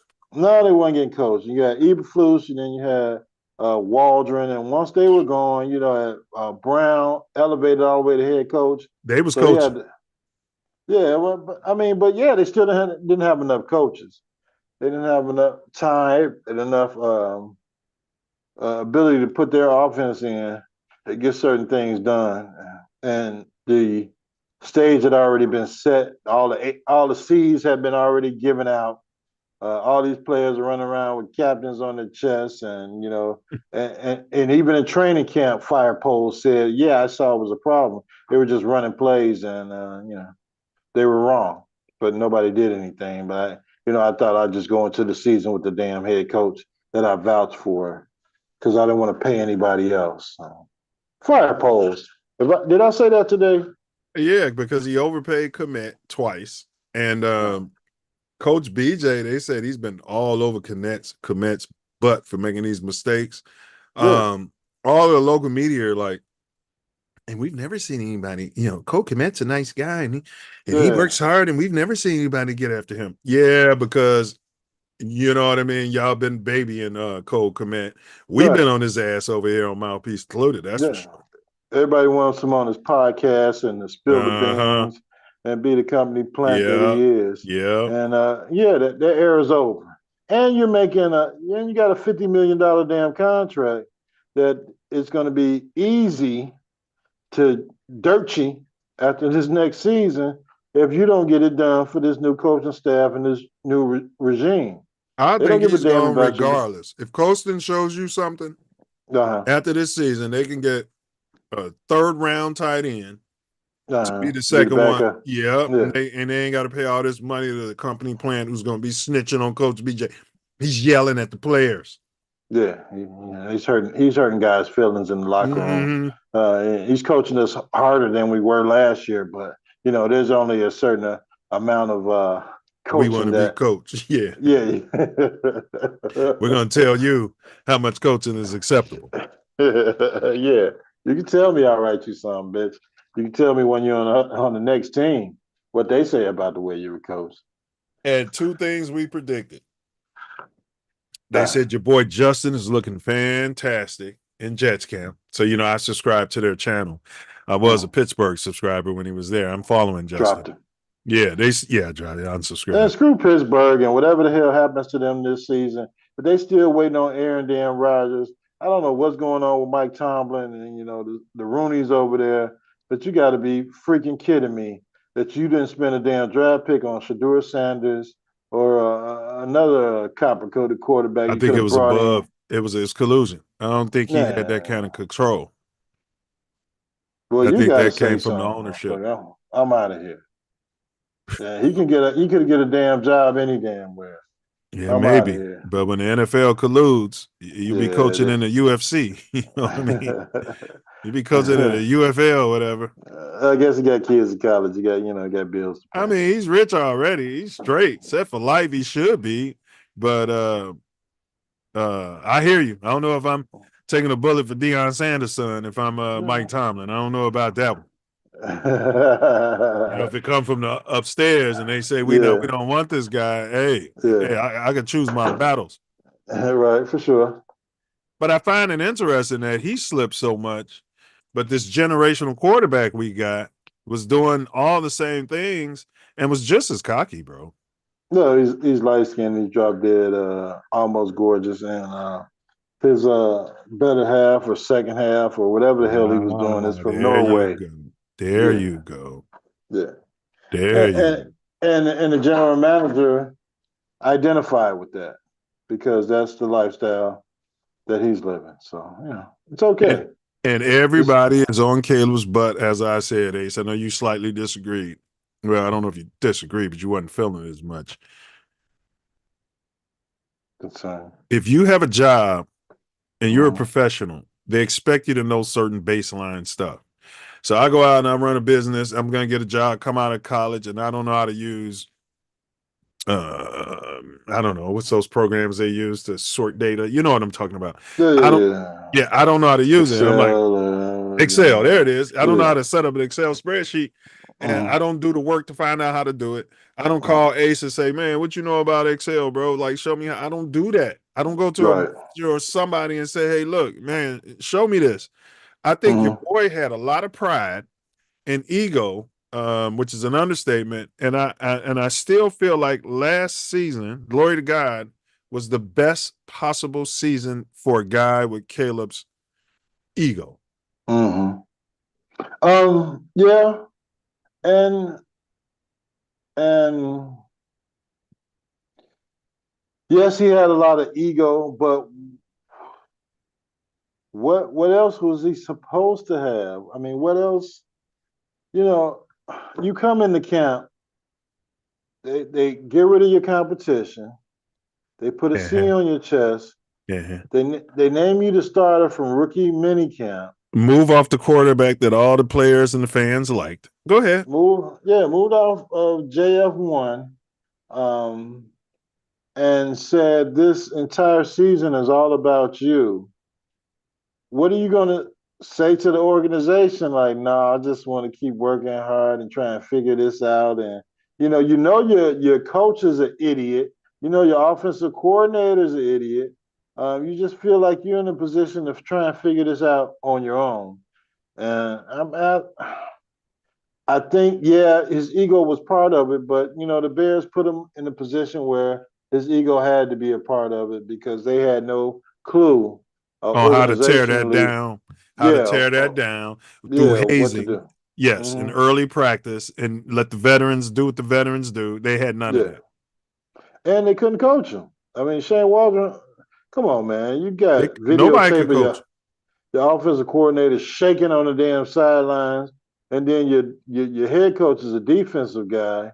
So he might know offense, but he's not going to be in the meeting rooms really saying anything on the offensive side of the ball. So you're leaving your defense or your offense to a guy that's, shaking and rattling. I don't know what nervous condition or, he hadn't been to the bathroom, whatever the hell was going on the sideline. But, you were it was just a bad position organizationally.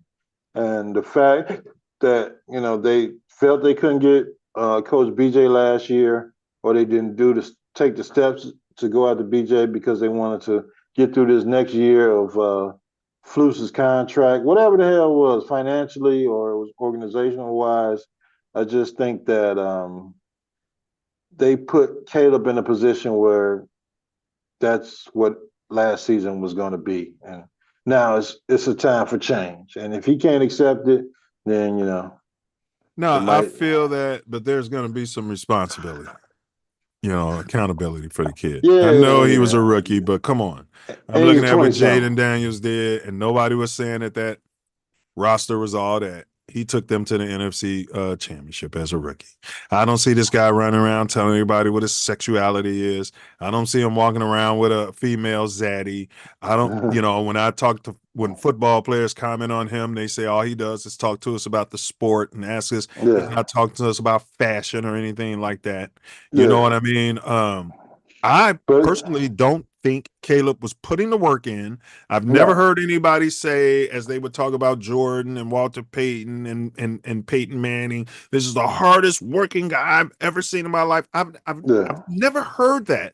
And I would expect that from a so-called generational player, bro. Period. Right. And we definitely heard that about JF1.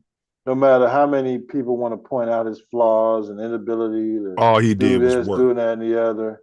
Yeah, you always heard that he was the first player in, the last person out. And he was a great person. Players loved him, Yeah, and the fans love him. Now you expect this generational quarterback that you didn't want to talk to anybody else other than him would come in with that type of mentality. But, I think AI tickled his bum like, there's nobody else to talk to. He is going to be the future quarterback. He is going to be the future MVP of the league. Tickle your bum, tickle your bum. This is the chat GTP.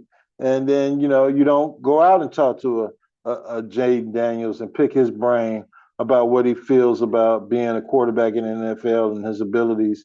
And you don't go out and speak to other players and Mac Jones or whoever else was in the a rookie captain. That's like your son is a freshman. Yeah, we're gonna make him captain. I don't care how talented he is. You got seniors and juniors in that locker room. Yeah. Do you know what I'm saying? That's like an insult. Yes. And it's gonna make it harder on him. Yeah. Let my son be in the weeds this one year and learn from these guys. And then maybe as a sophomore, then he can earn that. He can feel like he earned it. Yeah. Because they got all these coaches from these other teams like, man, they had a bad season and, where's he going next? And he didn't have a bad season. He was a freshman playing on varsity. He was getting reps against 16, 17, 18-year-olds. Right. And holding his own. Right. So, no, he's not going anywhere. He's a freshman, like you said, right? He's a freshman. He's got and the beauty of this season is he played catcher for the first time in his life. His big brother played catcher, didn't he? His big brother played catcher, but Terrence was always first baseman pitching on the bump, or we throw him at third base. Now his first time playing catcher in the history of his life, he does it as a freshman on a varsity level. That is hard, bro. I can tell you that's hard.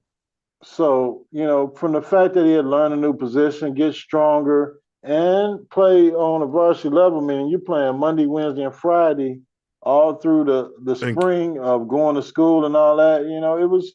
Yeah, and the catcher is an anchor. It's like the point guard almost. Yeah. Yeah, so he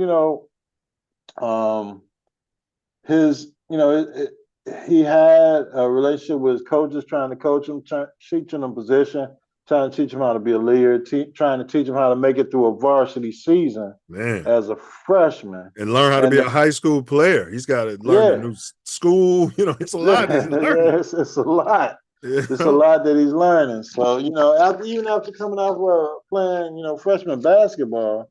You got a little conditioning, but now you're going into an entire different type of sport and trying to learn. So even, in high school, it's a challenge. Now you got this guy coming from being finger painting supermodel out there at USC, and you want to make him the captain of original NFL team without throwing one damn ball in an NFL game. I mean, fire Ryan Poles. Well, I think Caleb was a know-it-all. The way it was packaged was that he's generational. He knows how to read defenses. He's this, he's that. He's everything Justin wasn't. That's the way it told us, bro. And they were asking Shane Waldron and Eberflush about how are you guys, teaching him?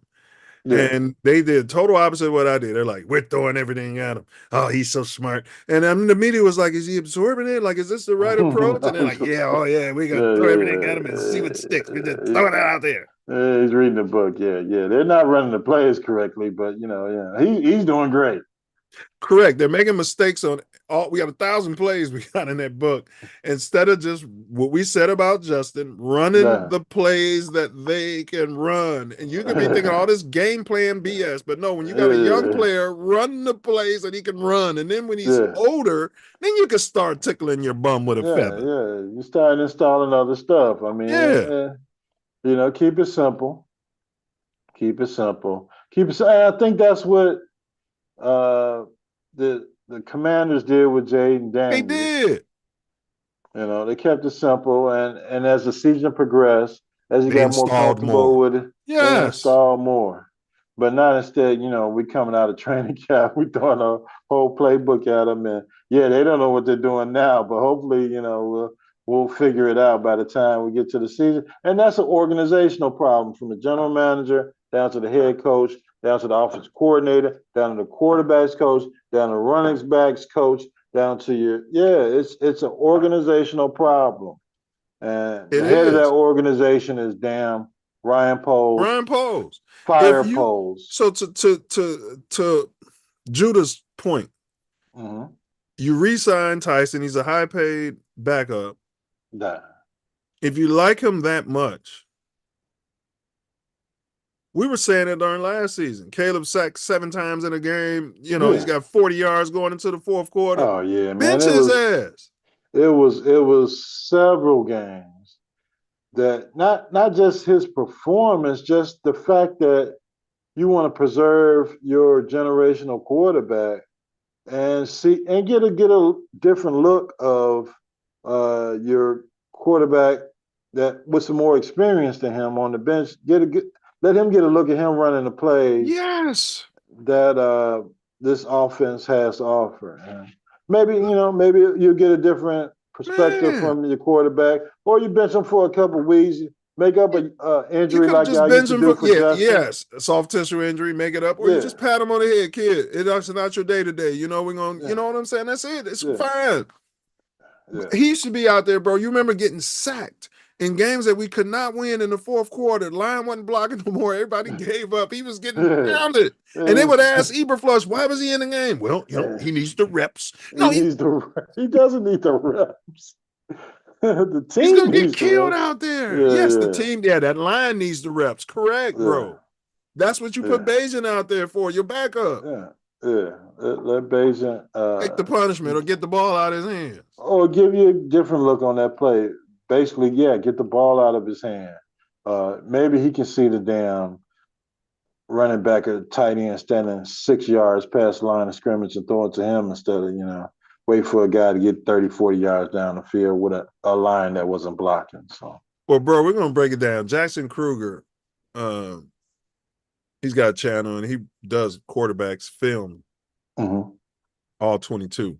And he did one, highlights and lowlights of Caleb's rookie year. And there was a play, bro.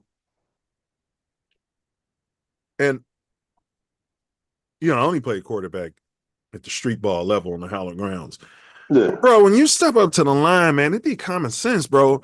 It was a play. He stepped up to the line and he looking around, but the problem is he wasn't getting them out of the huddle quick. They was getting the plays in late, so I didn't see the time clock. Right.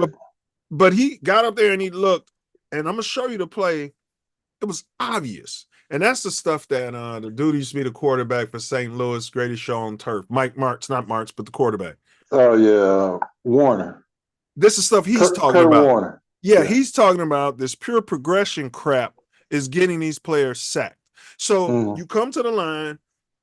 The read that I saw was this guy on the left is going to be wide open by the way the defense was set up. But I could tell, bro, that his progression was 1, 2, 3. You know what I mean? Back to 1, yeah. You got to come out and look and say, okay, they got this bum on Ace, and he's 6 feet off, and Ace is running a quick cross. That's the play. Damn this progression. Yeah, right. But if you're not doing the work, if you don't know how to play, if you don't know the breakdown of the play based on the defense, then you're going to be standing there holding the ball. But if they're telling you, but if they're coaching you, go through your progressions. Yeah. Right? You can't do none of that. And that's the thing that the quarterback was saying. He's saying he's been in the debate about this about a lot of people. He said the way Mike Martz ran it, he didn't do that. Go to 1, 2, 3, and all that. He said he got up to the line and he had his reads 1, 2, 3, 4, but then he had to make a decision. Okay, my 1 is now Ace over here because of the way the defense is set up. The defense is, and then Marshall Faulk's behind me. So yes. The check down is Marshall Faulk. Yes. And this guy is supposed to be open. And if this don't work, I'm gonna throw the ball away. Yeah. Right. Yeah. So, I mean, now he's a rookie. It's not rocket science. No. And that's what it's not rocket science, and they've made it rocket science, bro. I'm like, I know this ain't Madden, everybody, but I'm saying, bro, I'm gonna show y'all the play. I should have had it drawn up. It was obvious. It was DJ Moore, bro, and you've been saying throw to DJ Moore every now. So DJ Moore ain't the number 1, and some bum over here is the number 1, and man, and you saw DJ's frustration, bro. And even before the play, he was looking at Caleb like, you know what I'm saying? Like, this is it. I'm wide open. I'm wide open, man. If I'm not wide open this play, I'm going to be wide open the next damn play. And if I'm not wide open this play, throw it to the damn tight end or the running back that's standing 5 yards in front of you that's wide damn open. And then you can throw it back to me the next play and get them yards that you're looking for to pad your damn stats. Yeah, that's what I think. He's a stat padder. He predetermines. Yeah. You know what I mean? Now, on the flip side, though, he's got that clutch gene. In the halves, in the games, that's something. Oh, yeah. I mean, that's something you can't teach. Garbage time, he's like Sammy Sosa. He's the best garbage time quarterback. Sammy Sosa hit all them home runs. Cubs are down 14-2. He comes grand slam. Bam. But whenever we needed it, it's a strikeout. It's a strikeout. Yeah. Yeah, meaningless home runs. And a lot of Caleb's stats, bro, people ain't talking about it, was stat padding. But this new line, we re-signed Tooney. I think that's going to give him at least an extra second back there, which is a lifetime in his new line. He should have an extra. He shouldn't just have everybody in his face all the damn time, right? So I think that should help. I think the new line is going to be the blessing of the running game and the blessing of the tight ends. Now, once we are destroying teams by running the ball, that play action gonna get going. Yeah, and hitting the tight ends. So that's one level running, second level tight ends. How the hell can you stick DJ Moore and Rome Odunze and this Luther Burden if you're cheating up because you got to stop the run and you got to stop the tight end? That's the beauty of the damn Lions offense. Being under center, running some we finally got us a play action call. Remember, we used to be begging like, call play action for 10 years. Yeah. Call a fucking slant. 10 years. Now you got a line that's willing to go up there and slap somebody in the mouth. Oh, yeah. And get those 4 or 5 yards. Oh, and yeah. Then, and now your whole playbook's open because it's 2nd and 5 or it's 2nd and 3. And they got to protect against the run. They got to protect against the 2-man tight end set. And they got to protect against these 2 number 1 wide receivers you got coming at their ass. So if you want to go and hit a bomb or, go post route down the middle, that guy's out there by his damn self because the safeties are up trying to protect against this tight end. I'm trying to protect against the run. It's setting up your team up to win. And that's what the Bears haven't been doing. Nothing. They haven't been doing nothing. How many times we say with Justin, we would have him under center, and well, in college, he only did the shotgun. Well, this ain't college no more. This ain't college. He's getting paid it. And your job is and they asked BJ about that. And they said, BJ, well, because remember Caleb, same thing, in the shotgun all the damn time. That's hard on the line. Yeah. It's hard on the line. So what he said was, it's gonna take practice reps. Huh? Ding, ding, huh? Ding, what? Ding, ding, ding, practice ding. reps? Practice? We're not gonna practice just what he likes to do in the shotgun all the time. No. We're gonna practice what it takes to win a football game. We're gonna run, we're gonna pass, we're gonna play action, we're gonna run again, then we're going deep, and then we're gonna run right out of the stadium with a 20-point damn victory. Because the other team's defense is tired and they can't figure out what the hell you're doing because you got studs all over the damn field waiting to catch the ball and have explosives. Well, you sent me the tape from camp when they were doing the play action drills. Mm-hmm. And I just saw on that Caleb's ball handling looked better than it did last year. I used to tell y'all during the games, like, this dude ain't even trying on these damn play actions. Yeah, no reason to. He didn't want it. He didn't want it. Bro, he was so lazy. It wasn't fooling like here. And then go into like the high school play action, yeah. You just running a fake because that's the play. But if you're trying to develop from the first game to the playoff game, then you're running the fake, the play action fake to the ultimate level, to the highest level of your ability to fool the team. It's got to look like a run. It's got to look like it. It can't be any different than when you hand the ball. Right. Yeah. Right. Yeah. And it's just like with pitching. Go ahead. Yes. How to that cover it up. Right. And that fastball and that changeup, it's got to look exactly the same. Exactly the same. Same arm speed, everything. Yeah. Yeah. So when you pronate that ball, they don't know if it's a fastball coming or it's a changeup coming because that pitch and it's the exact same way. And the same thing, and these are professional coaches, but he's got a professional coaching staff this year. Who ain't going to tolerate none of that BS. Yeah. Yeah. And it was apparent to us at the end of last season when they got rid of Justin because they wanted to improve the team, that the coaching staff needed to be changed. But your general manager wouldn't pull the plug. Man, the best quarterbacks I've seen had that beautiful ball handling, bro. It'd be fooling the camera. You know what I mean? The cameraman be thinking it's a run, and they'll turn their back. They got the ball hidden. Jared Goff was good at that. Yeah, even Smug. Smug learned it from. Smug learned it from Brett Favre. But Justin wasn't taught that.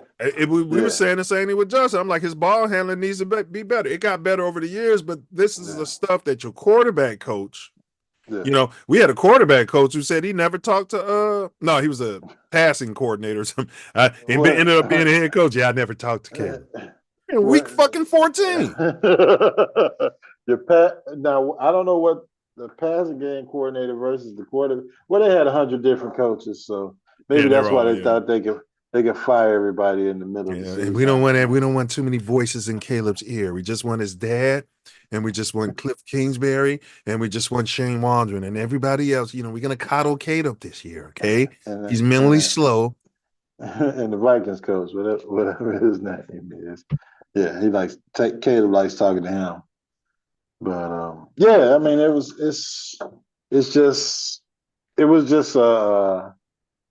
a bad situation. Just like we talked about JF1 winning in spite of what was going on at Hallis Hall, and and then it got to the point where they knew they were getting that first round pick, and they knew that they didn't believe in JF1 at all.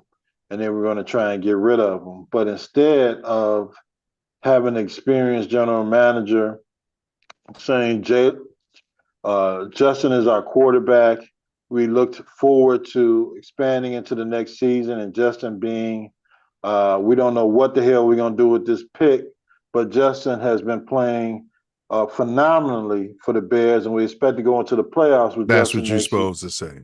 next And year. if you ain't going to bring in a veteran quarterback for the quarterback room, you should have definitely kept Justin. Yeah.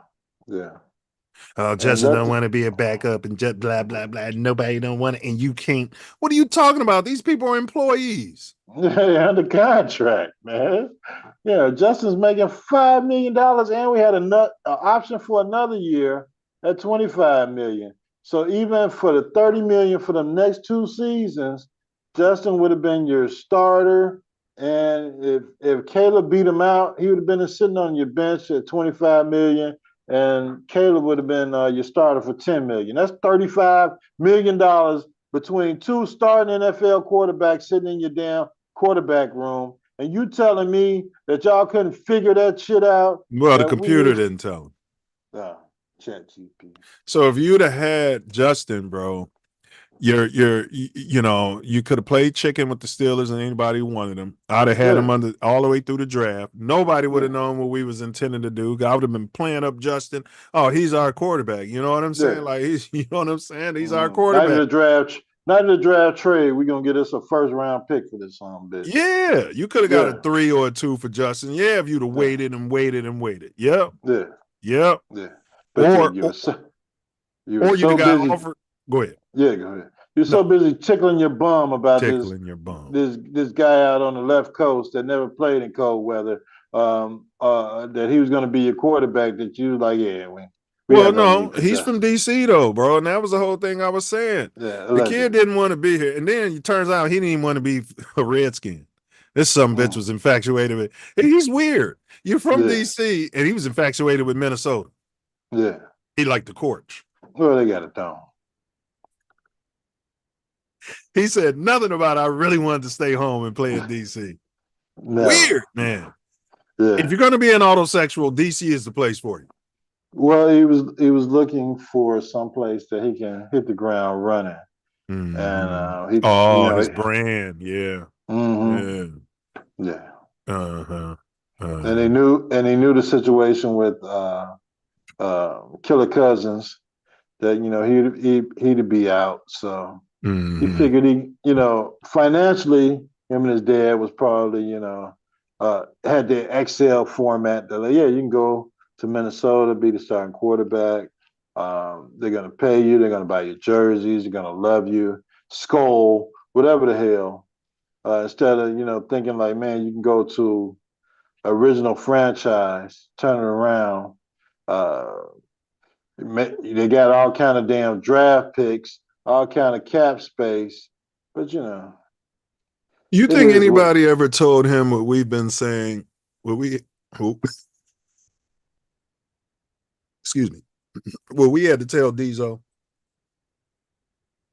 What's that? Those sacks. Yeah. If you get sacked twice on one drive, on one play series, you might as well turn the ball over. Yeah, let it go. I'm saying it's as good as a turnover. And then when our media will be asking him, what are these sacks can we do? Well, I'm not turning the ball over. That's all he was saying. So that was something coaching and messaging was off or something. Well, he's working with some idiots. Yeah, you're not turning the ball over, but you're talking to somebody that's stat padding. So what the hell does he give a damn about a sack versus a interception? I see what you're saying. If you're stat padding, you can put the sack on the offensive line. You sure can. Interceptions, what do they go to? Quarterback. Straight to So that's a good point. You come out there in the fourth quarter and get you 150, 200 yards and make it look like you had a damn decent game with one interception or no interception. It was 15% on deep balls, and they blamed DJ Moore for this. And when Justin was hitting them with those bombs. Yeah. And that was another Because thing, bro. We had Justin throwing the ball to him for 1,400 yards. We just moved off of that. But go ahead. You were saying because what? yeah, because the coaching was the coaching, and we brought in a new coordinator. Even though Luke Getsy had no idea what the hell he was doing either. You bring in the Shane Waldron because nobody liked Getsy, but Getsy knew that DJ Moore was a stud. And I said from the beginning, hey, throw the ball to this motherfucker every down. And if they double team him, then that means somebody else is open. But for the most part, he's catching the damn ball. And You saying he 1,400 should be your yards first later, option every damn down. hell yeah. If you're going to have a And- progression, yes. You should be Right. drawing up plays when him being your first option. Yes. Yes. Yeah. And then you bring in Roma Dunze, and they can't get the ball to Roma Dunze all day because you're not concentrating on DJ Moore as your number one option. They So the got to defense can double. load up. Yeah. They got to double him. They got to send Yeah. a safety that way. They've got to do it. Are they going to do it for a rookie? Hell no.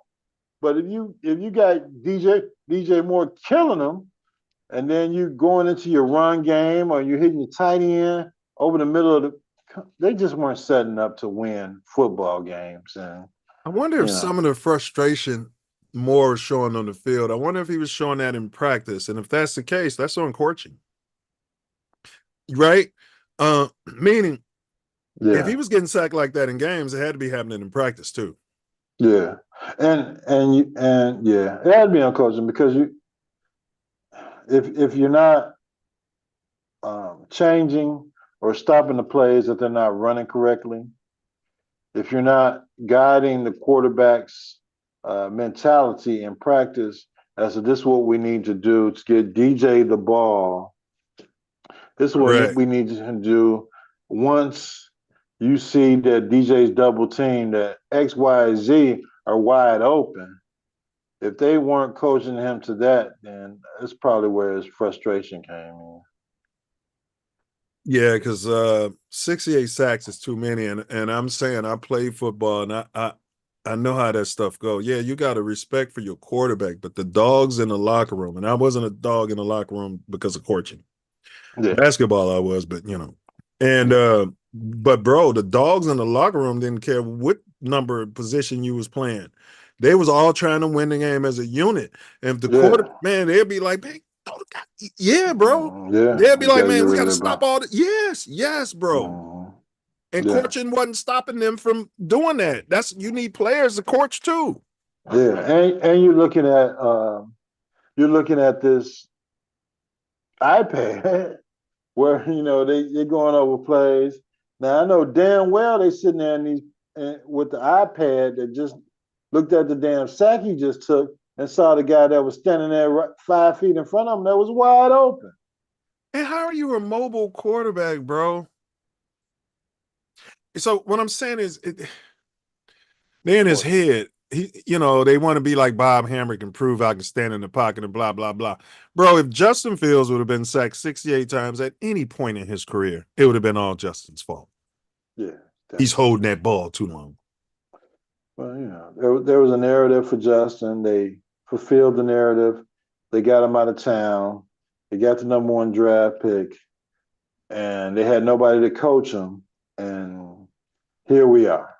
And here we are. And to that point, before your final words, we were saying, the Justin guys were saying that at some point we're going to be right back here. And all of a sudden, our quarterback's in the national media again. All of a sudden, he's playing hero ball. All of a sudden, it's all on poor little Pookie. Pookie's got to get this done. It's all on Pookie all of a sudden. You know what I'm saying? But the pressure they were putting on Justin, which we kept saying was like he was a generational number 1 overall draft pick. Right. He's a piece to the puzzle. Right. We were surprised to get him. We were happy to get him, and he was a good piece. But if you don't solve the puzzle around him, it is what it is. And it became what it was. We didn't have any offensive line. We let Montgomery out of here. Didn't have any talent. Yeah. Yeah. You drafting Vedas Jones in the 3rd round. You drafting Pickens in the 3rd round. You drafting the guy they trying to stick at left tackle, Eberflus's golf buddy's son in the 3rd round. Man, Roquan was good for 2 victories a season. He would have helped Justin get 2 more victories. And people would be like, oh, yeah, he's on defense. That don't help the quarterback. I was saying for 3 years, you can help your quarterback if your defense is shutting everybody out. Yeah. But, they had no interest in Roquan. And Roquan came out and told the truth with the company plan. He sure did, bro. And he went off on polls, called him a liar, didn't he? He's way ahead of the game. I'm like, damn, Roquan. Yep. He sure did, bro. He's basically called him a BI. Yeah, he said fire polls. He sure long did. Time before I did. Yep. And here we are. Yep. With a new head coach, still polls a general manager. I don't see him lasting past his contract he has. Kevin Warren is, might be a nice guy and smile in your face and all that. I don't think he is. Yeah, but he's you don't get no extension. Mm-mm. He's a businessman. He's gonna bring in his head coach, who's paying $13 million a season once, and will help him develop the team. And I'm pretty sure he's in talks with Coach BJ's guy. And, they might be listening to what Coach BJ's guy is telling Coach BJ, because I'm sure he's not pulling these players out of his ass. And, hell, they could have hired Belichick as a GM. Yeah. I'd have done it.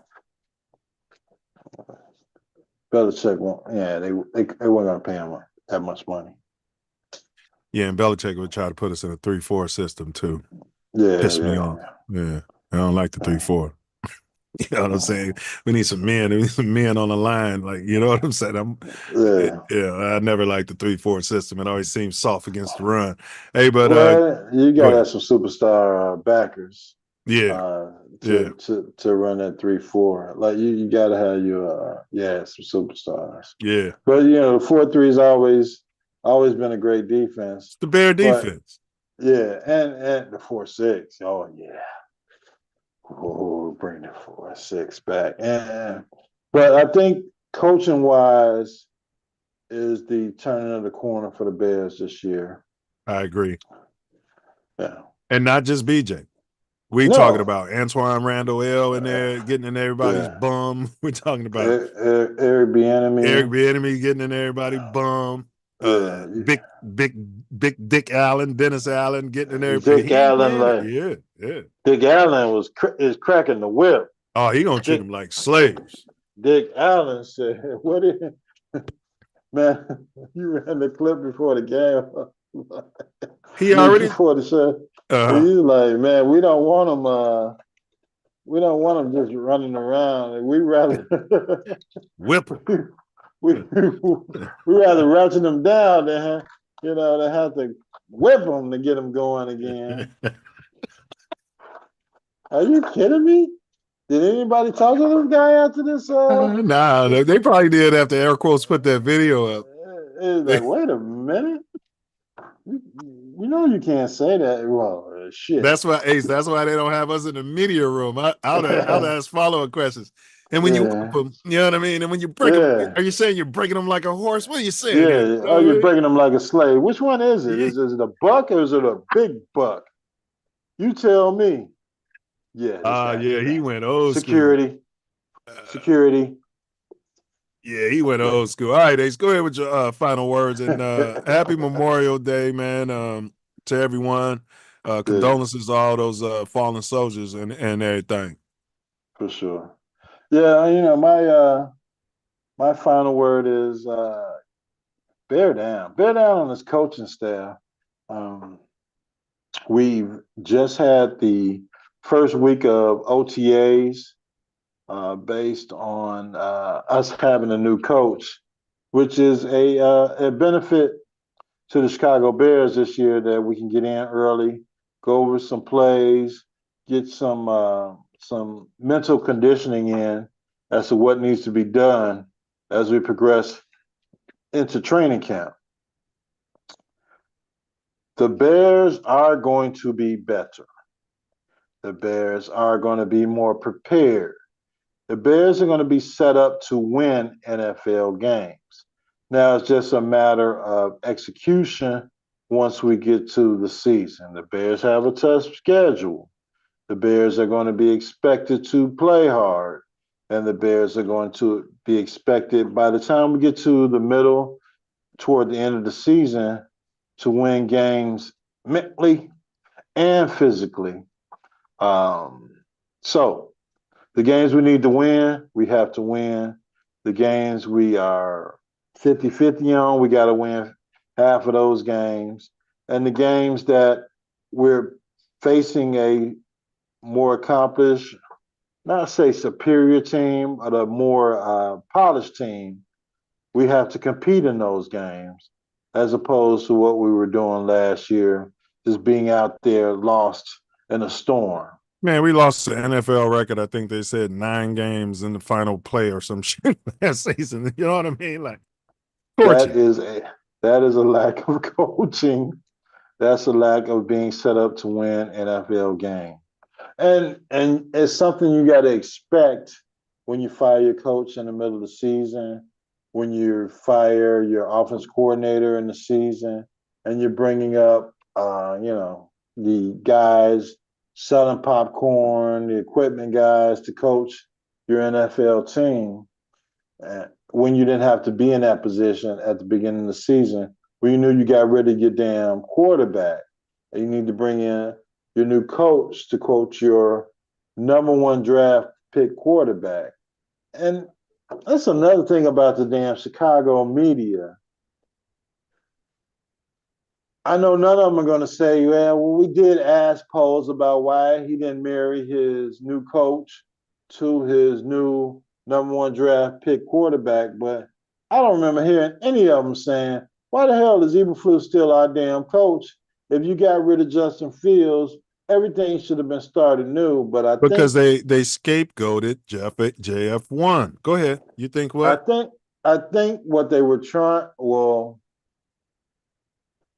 they were trying to stay in the good graces of the Bears. They knew the Bears had to pay Eberflus for last year, maybe another year.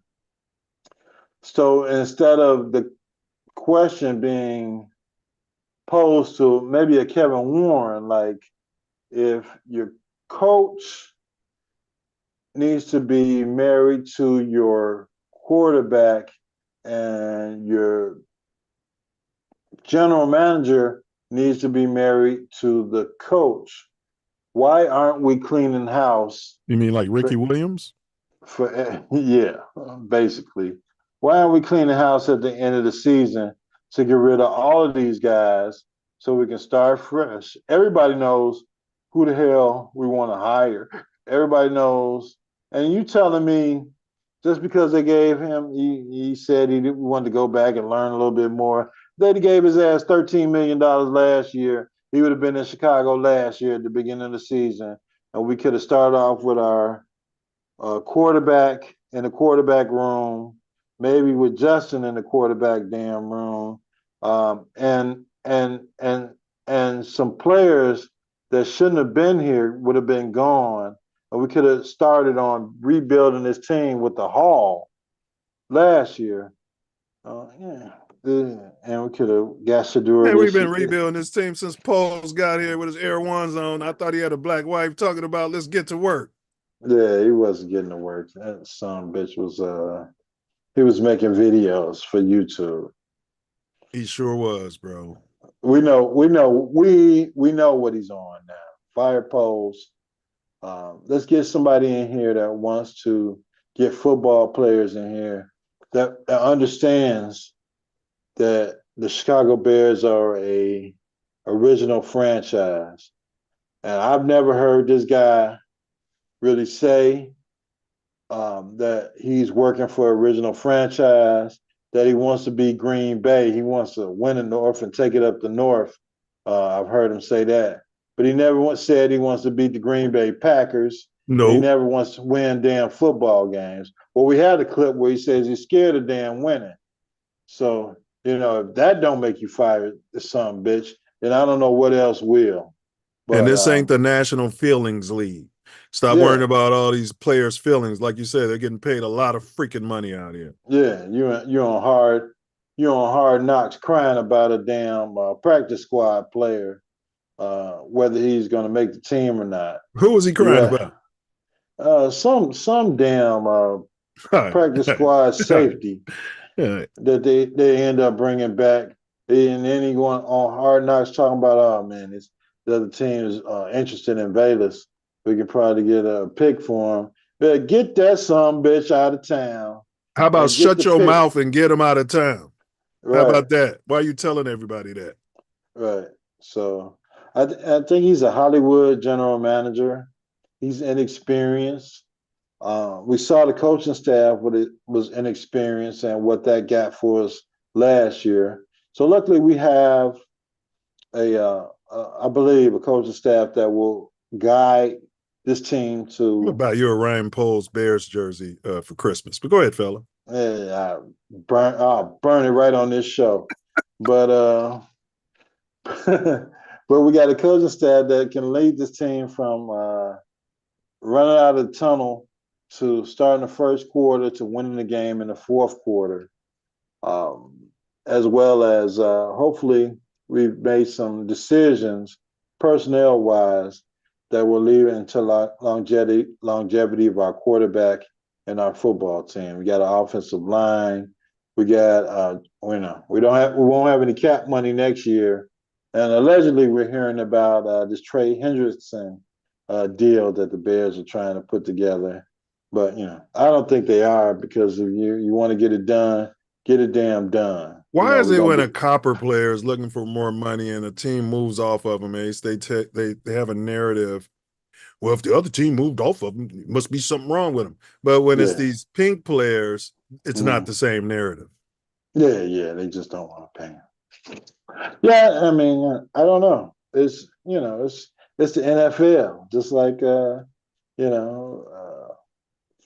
just like how bad of a quarterback that Handy J is.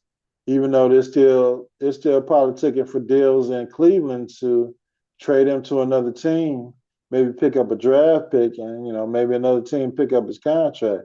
He had an Achilles injury, but his offensive line sucked in Cleveland, just like we had the problems here. So we'll see in the near future. Man, I hope to see JF1 succeed this upcoming season. But we see. They asked JD Garrett, I think, the deep tackle. Yeah, what do you miss most about your old team? He said, well, I couldn't bring my masseuse with me. Uh-oh. Well, he's a D tackle, so he's taking it in the trenches. And I think he knows how to hire a professional masseuse with an NDA. There you go. And make sure things get done. But they found some dogs. They went out and got Jarrett. We'll see what the edge that they went out and got Ubu Bubu does for the Bears alongside of. That's why Sweat. I don't think they're going to get Henderson. They just went out and got Ubu Bubu. Yeah, well. If you got a chance to bring in a guy that had 35 sacks over the last 2 seasons, I think you go get him. Bro, they said Javon Dexter rallied the team together, the defensive line, and worked out with him. That's what the D tackle said. So, and everybody's saying this kid is a monster now, like his offseason. So if he doesn't come in and he's not named a captain, Eberflush. Oh, well, it's not Eberflush, but go ahead. It's your final words. He should be a captain, bro. Well, yeah. And he was my early season MVP last year. Yeah. Till he fell off the map. So hopefully his conditioning will not only get him through the beginning of the season, will get him to the end of the year. Now he's rotating with a Hall of Fame player and Grady Jarrett. And he could play the tackle and on the outside. Go ahead. Yeah. And we brought in some young talent at his position at D tackle. And that's just not tickling your bum. That's like, man, you're going to be able to keep this job after your rookie contract's over. So Competition on every level raises the level of play on every level. And all of you, let's get rid of JF1 guys and bring in a rookie quarterback, and let's see what he does. And he doesn't need anything messing with his mentality about starting. Come on, man. He's under the same microscope JF1 was under now. Go ahead. This is all we were saying. Yeah. We're right back here. We're right back here. And we said we were going to be right back here. But we could have been right back here. Now you would have had a choice of, are you going to re-sign JF1? Well, we would have been past this point now. Yeah, we would be looking at Arch Manning. Go ahead. Re-sign JF1 for this upcoming season for his $25 million option. Or if you wanted to, you could have traded JF1 out of here after a successful season last year, and we could have used that whatever pick we got to get Shador and put him in our damn quarterback room. Or we could have been tanking for Arch. Yeah. So it's just hard. It's hard to listen to all this crap that's out here about our former quarterback when, and basically our current quarterback. Yeah, he was getting his little bum tickled by the Minnesota Vikings, and this guy is coming out with this book. But that's all over with. What have you done for me lately? Is the NFL not for long league? And can Caleb Williams pick up this playbook, run the plays, run the play action, go through the mental reps, go through the physical reps of putting himself in a position of being an elite generational quarterback? That's the question. The answer will be forthcoming. His goal is 10 Super Bowls for you, fella. Go ahead. Yeah. Okay. So anyway, so his future is forthcoming. We'll see what Bilbo does in the preseason, because Bilbo's getting this new playbook as well. And we don't know what's in his heart and his family's heart, but hopefully he can come out and put some good tape together for his next team. And if it's for him to stay here, that's fine. But show us you can run this offense, compete against our generational quarterback, have our veteran quarterback compete against our generational quarterback, and we'll go from there. We'll see. My mentality, FGB, fire poles. I don't give a damn what happens this season. I don't believe he has the hand in much of it. He's already told us that, he's getting his bum tickled by Chat GTP. He's listening to our new head coach about what players he wants, what position he wants these players in. He's afraid to win. He's afraid to win. Winning is the hard part, because when you win, then that's when things get tough. What? Bring us a poor, stupid general manager in here that wants to win some damn football games. But it's what Diesel was saying. He was trying to keep his job, and he did it the wrong way, in my opinion. Yeah. Remember, it was the safest thing to do to move off JF1, because that'll buy him 2 more seasons with a rookie quarterback. Bro, I'm a Bears fan. I'm trying to win, man. Yeah. This is a original franchise. You've been blessed with the opportunity to be a general manager at an original franchise, even before we got a damn Kevin Warren as president. You could have went out there and just let your nuts hang for a couple seasons and bring in some dogs, bring in some players, bring in a Jalen Carter, bring in some some players that were here to win football games. We're here to rip face masks off, and you go out there and you want character guys. And re-sign your own free agent dogs. Go ahead, character guys. Yeah, they. I only want guys who like football. Yeah.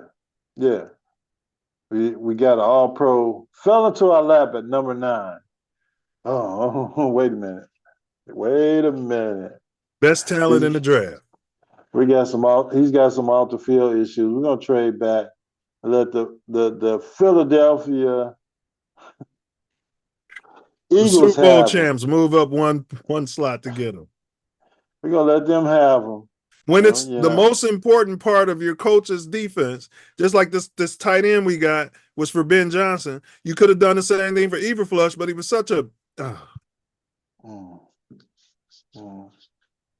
But Hey, that's they've been Dizzo's telling guy. me for 4 seasons that the 3-tech is the most important thing in Eberfluss in his system, and we had the best 3-tech that came out of the draft in the last 10 years and passed up on. Passed up on him.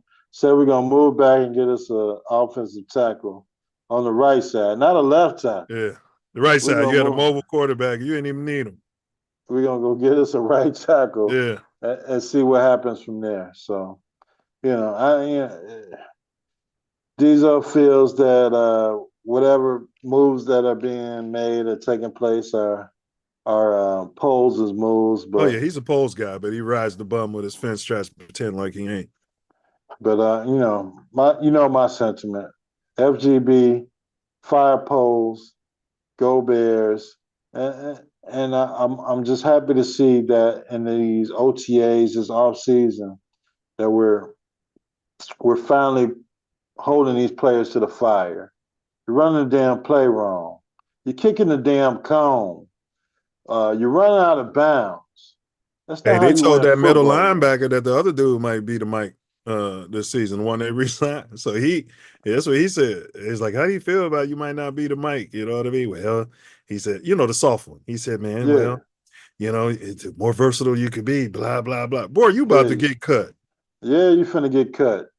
Get your ass either out there and start making some plays, or we'll bring somebody in here pouring stupid that wants to win some damn football games, and that'll help us on the salary cap. Whip them into shape.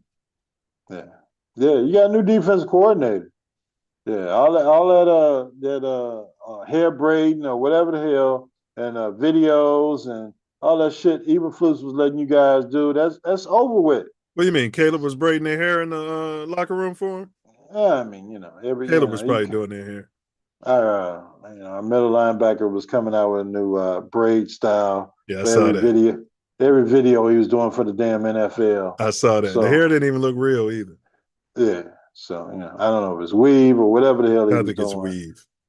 But the son bitch wasn't making no tackles. He looks and sounds like a trans fat. Or Butch. I'm going to start calling him Butch.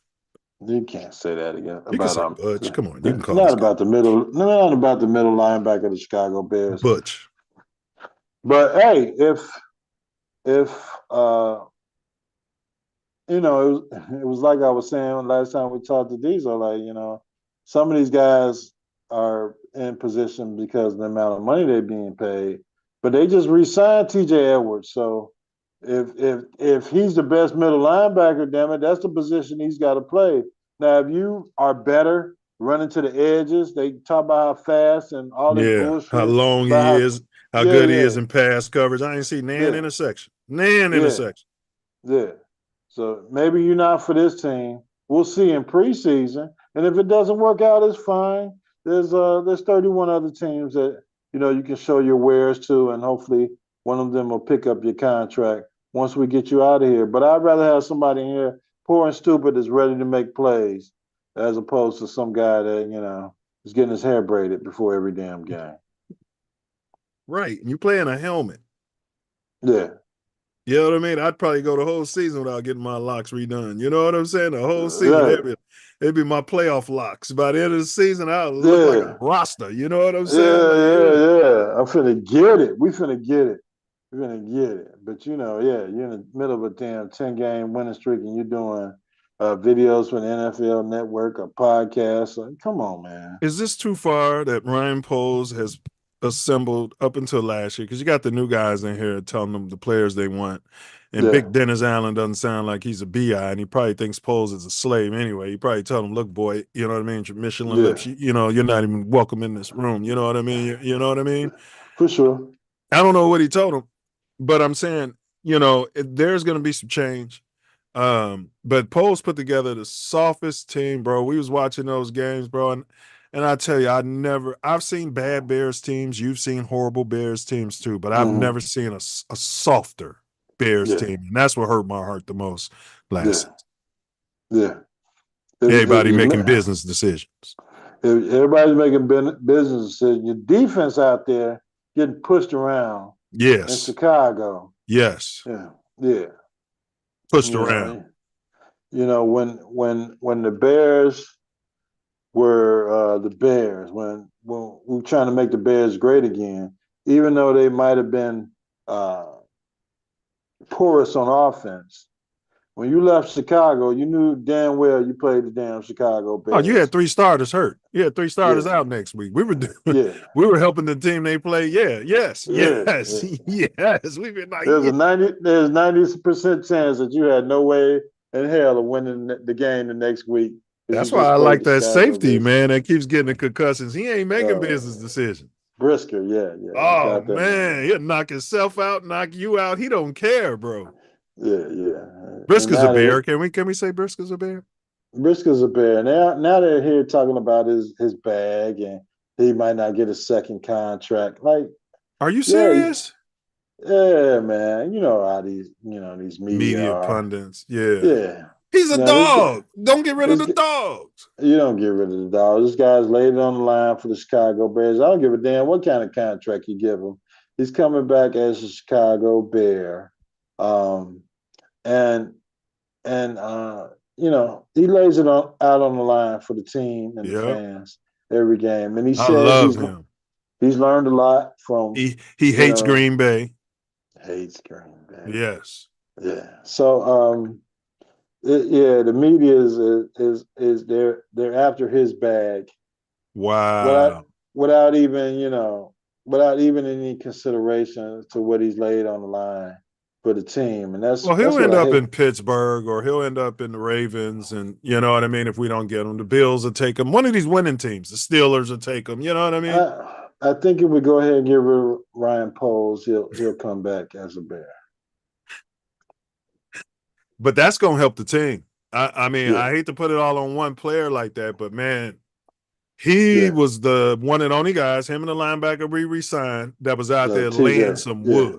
Yes. Yeah. Laying wood, bro. And now you got Big Dick Allen. Hopefully he'll incorporate some of the former Bears out there. I think I heard something about Singletary coming back working with all right, like consulting. They got him poop in the middle of the field, in the middle of the practice field. $15 an hour. I can't win with him. Can't win with him. I'd be like, bring in Mike when the defense is playing like shit, and I'd have him poop right there in the huddle. You know what I mean? You guys watch what I'm doing. You know what I mean? That's what I'd bring him. And I give him 50 stacks every time he does it. We need you to come out and poop on the field, send a message. Yeah. Yes, they need it. But like I said, I think the coaching change would be the biggest win for the Bears this year. The upgrade of the offensive line will be the second biggest, and the addition to the levels of defense where you got Grady Jarrett, maybe some the rookie coming. Yeah, some grown ass men.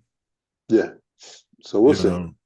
But that's my final road. Go Bears, FGB, and fire Poles. I know it's in the works, Kevin Warren. You got to take care of the stadium deal. Moving to Arlington Heights, put the shovels in the ground by September, October, and then let Poles know, hey. Breaking my heart with that Arlington Heights shit. Yeah, I mean, there's no room in the city. They're not going to go to the south side. They're not going to the south side. They're not going to go to Michael Reese. So it is what it is. They want to go out there. Why they won't go on the lake on the south side where all that land is beyond me. They built stadiums in Inglewood. There was crime out here before they did that in LA. Yeah, and they don't believe in that in Chicago. We don't know what's in their hearts, but we know what's in their hearts. So unfortunately, the Bears are going out to Arlington Heights. and we're going to rebuild Arlington Heights when it's a Chicago team and we can have all that income and all. Yeah. Mayor BJ, shame on you. Yeah. We were able to blame it on Larry Hoover before, but now it's on Mayor BJ because he couldn't get it done. And I'll continue to watch the Bears when I go travel out of town. Yeah, but you got to check out the Arlington Heights Stadium. We'll go there. No, I don't. I hope they do one game like against the Packers, bro, but they won't. They should do Packers Week should be at Soldiers Field, a throwback game. Yeah. They won't do it, but they should. No, they won't do it because once the Bears break the lease and Soldier Field, you know how those. But they still got the lease. They're gonna be paying the rent, so that you know what I'm saying. I'd be like, hey, we coming in there Sunday. You know what I'm saying? It's our spot. We own. We rent it. You know, we're gonna be there Sunday. It's the city of Chicago. They had Chicago police out there. Bro, those tickets would go crazy, bro. A throwback game and Green Bay Packers coming to town on that lakefront. And then I would be okay. I would acquiesce to you dome guys who want to go soft, you know what I mean? But if we got out there in the cold and they kept scheduling that game late in the winter, you know. Either or shit, they can go to Wrigley. We won't have a sideline. Yeah. We won't have a sideline, but damn it, we playing football in Chicago. Yeah, we can go out there to Stagg Field where it all started, right there in the hallowed grounds of Hyde Park. Yeah. All right, man. Great final words. As the dust settles on the NBA Conference Finals, the storylines only get more compelling. Some teams are rising to the occasion, providing their championship medal, while others falter under the pressure. What lessons can be learned from these battles, and how will they shape the road ahead to the NBA Finals with the title within reach? The intensity is only going to ramp up. Meanwhile, the Bears' off-season grind is just beginning with the minicamp offering a glimpse into the team's potential for the season. Your boy Tyler Gordon, he didn't show up to the optional minicamp, and I ain't mad at him. Yeah, he got a new contract. And fuck the new coaches and all of them. I'm fuck them all. Dog, right. Which players will translate their promise into real impact? And as Angel Reese's situation continues to spark conversations beyond sports, the debate surrounding racism and athletics remains a topic worth dissecting. No matter the sport, the culture around it is evolving, and we're here to break it all down for you guys without those national media or the local media narratives. That's a wrap for today's episode. So until next time, we always appreciate you guys' support and enthusiasm for our pod. If you have any questions or need further information, you can reach out to us in the comments and ask. Stay tuned, stay passionate, bear down, and as always, Ace. Oh, wait, we got to unmute him. All right, there we go. I got you. Yeah. And as always, Ace. FGB and fire polls. Facts. And I don't want nobody to lose their damn job, but this guy gotta go. Yeah, I mean, it's a business. You ain't too far gone to see that. I ain't too far gone to see that. It's not like he's a Chicago guy or he is a former Bear, but come on. No, practice squad fodder. He's a former, not even practice squad. He's a training camp invitee. Oh, training camp dummy? Yeah. Well, that makes sense. Now that you put it that way. Yeah. Yeah. I mean, it's not like he's that. So, yeah, fire him. We'll bring in these guys, and we're going to bring in a Jim Harbaugh and people like that. Yeah. Bring in this training camp dummy. We bring in a guy that let a damn all-pro defensive tackle go in the damn draft, and we needed a damn defensive tackle desperately. On the phone, was acting like a little bi, and supposedly he liked McCarthy. Supposedly, his staff was telling him to go with McCarthy. Allegedly, yeah, but he was infatuated with pushing his nipples with the autosexual. His nipples in the S&M bunch, and we end up with Caleb. We could have had Poles and McCarthy. We could have had Hall and McCarthy on the. We could have had Jaden fucking Daniels. could have had anybody instead of a guy that didn't want to be here. And I'm sure he had all this damn information that Caleb was talking to the Minnesota coach. He did, but he came out there and lied and said that none of that was true. Yeah. He could have said Caleb had concerns. I understand his concerns. Yeah, that's why I'm firing the head coach and we're moving in a damn different direction. Right. But the media, the season of Caleb, this season is all about Caleb. No, it ain't. This season is about your damn fans. It's about everybody on that damn roster. Yeah, and the fact that GM won't say that, Coach BJ has been saying it. I've been saying it for years, Ace. The fact that the head coach wouldn't come out and say that, this ain't about Justin Fields. We got 53 people on this damn roster. And I'm tired of y'all coming out here singling out this one man. Right. And if he was so horrible, Ace, they say, well, why did Mike Tomlin move off of him? Why is he still starting in the NFL if he's so horrible? Right. He got another contract as soon as he left Mike Tomlin. And Mike Tomlin's still looking for a quarterback. You know, like you said, it was probably a decision above his head. And, you know, that general manager over there in Pittsburgh is going to have to live with this waiting for Smug Rogers to make a decision. Yeah, he's probably running around with Danica Patrick in a cave. Sit in the cave, shut up. Poor and stupid. Sit in the cave, shut up. Danica, you dumb. Yeah. Poor and stupid. You find yourself sliding through South Central LA. You might be dipping down Manchester, Inglewood, Market Street. You can go get some stuff for my locks over here from the sisters. Might find yourself in the Windy City. Rack up. Might be sliding down Vincennes. Oh, yeah. Slide down Vincennes. Vincennes is a pretty chill place till you get around 79th. I used to go over there and cash my check at that currency exchange right there. That was tough. Yeah. There was a robbery there. You know, they ain't never get your boy because your boy have his head on a swivel. Yeah. You know what I'm saying? I get out the car, bro, whether I got that or not. I'm visiting like I got that. You know what I'm saying? Play with me if you want to. Take your chance. Yeah, take your chance. Take your chance. All right. Yeah. And you find yourself over at the currency exchange on 79th. It's probably still there. Cheating the people. Yeah, it is. Yeah. Cheating the people. You know what I'm saying? Helping the people. You better keep your head. You better watch your back. You better check your six.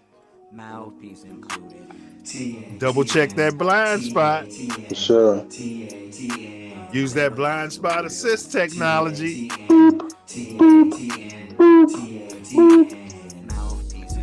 God's your grill. God's your grill, son. Knuckle up. Wise guy, huh? Wise guy, huh? Don't Larry the cheese. Don't Larry the cheese. Out here yapping, huh? Don't forget it, baby. And I forgot mine. Yeah, I don't know where mine went either. Don't forget it. Don't forget it, baby. Big ups to all the sponsors. Big ups in memory of Walking Paper. Walking Paper, the best to ever do it. And don't forget to bring your mouthpiece. TATN. FGB. 5 hole. F Brent Farr. Definitely F Brent Farr. F definitely not Jordan. F Slug Rogers.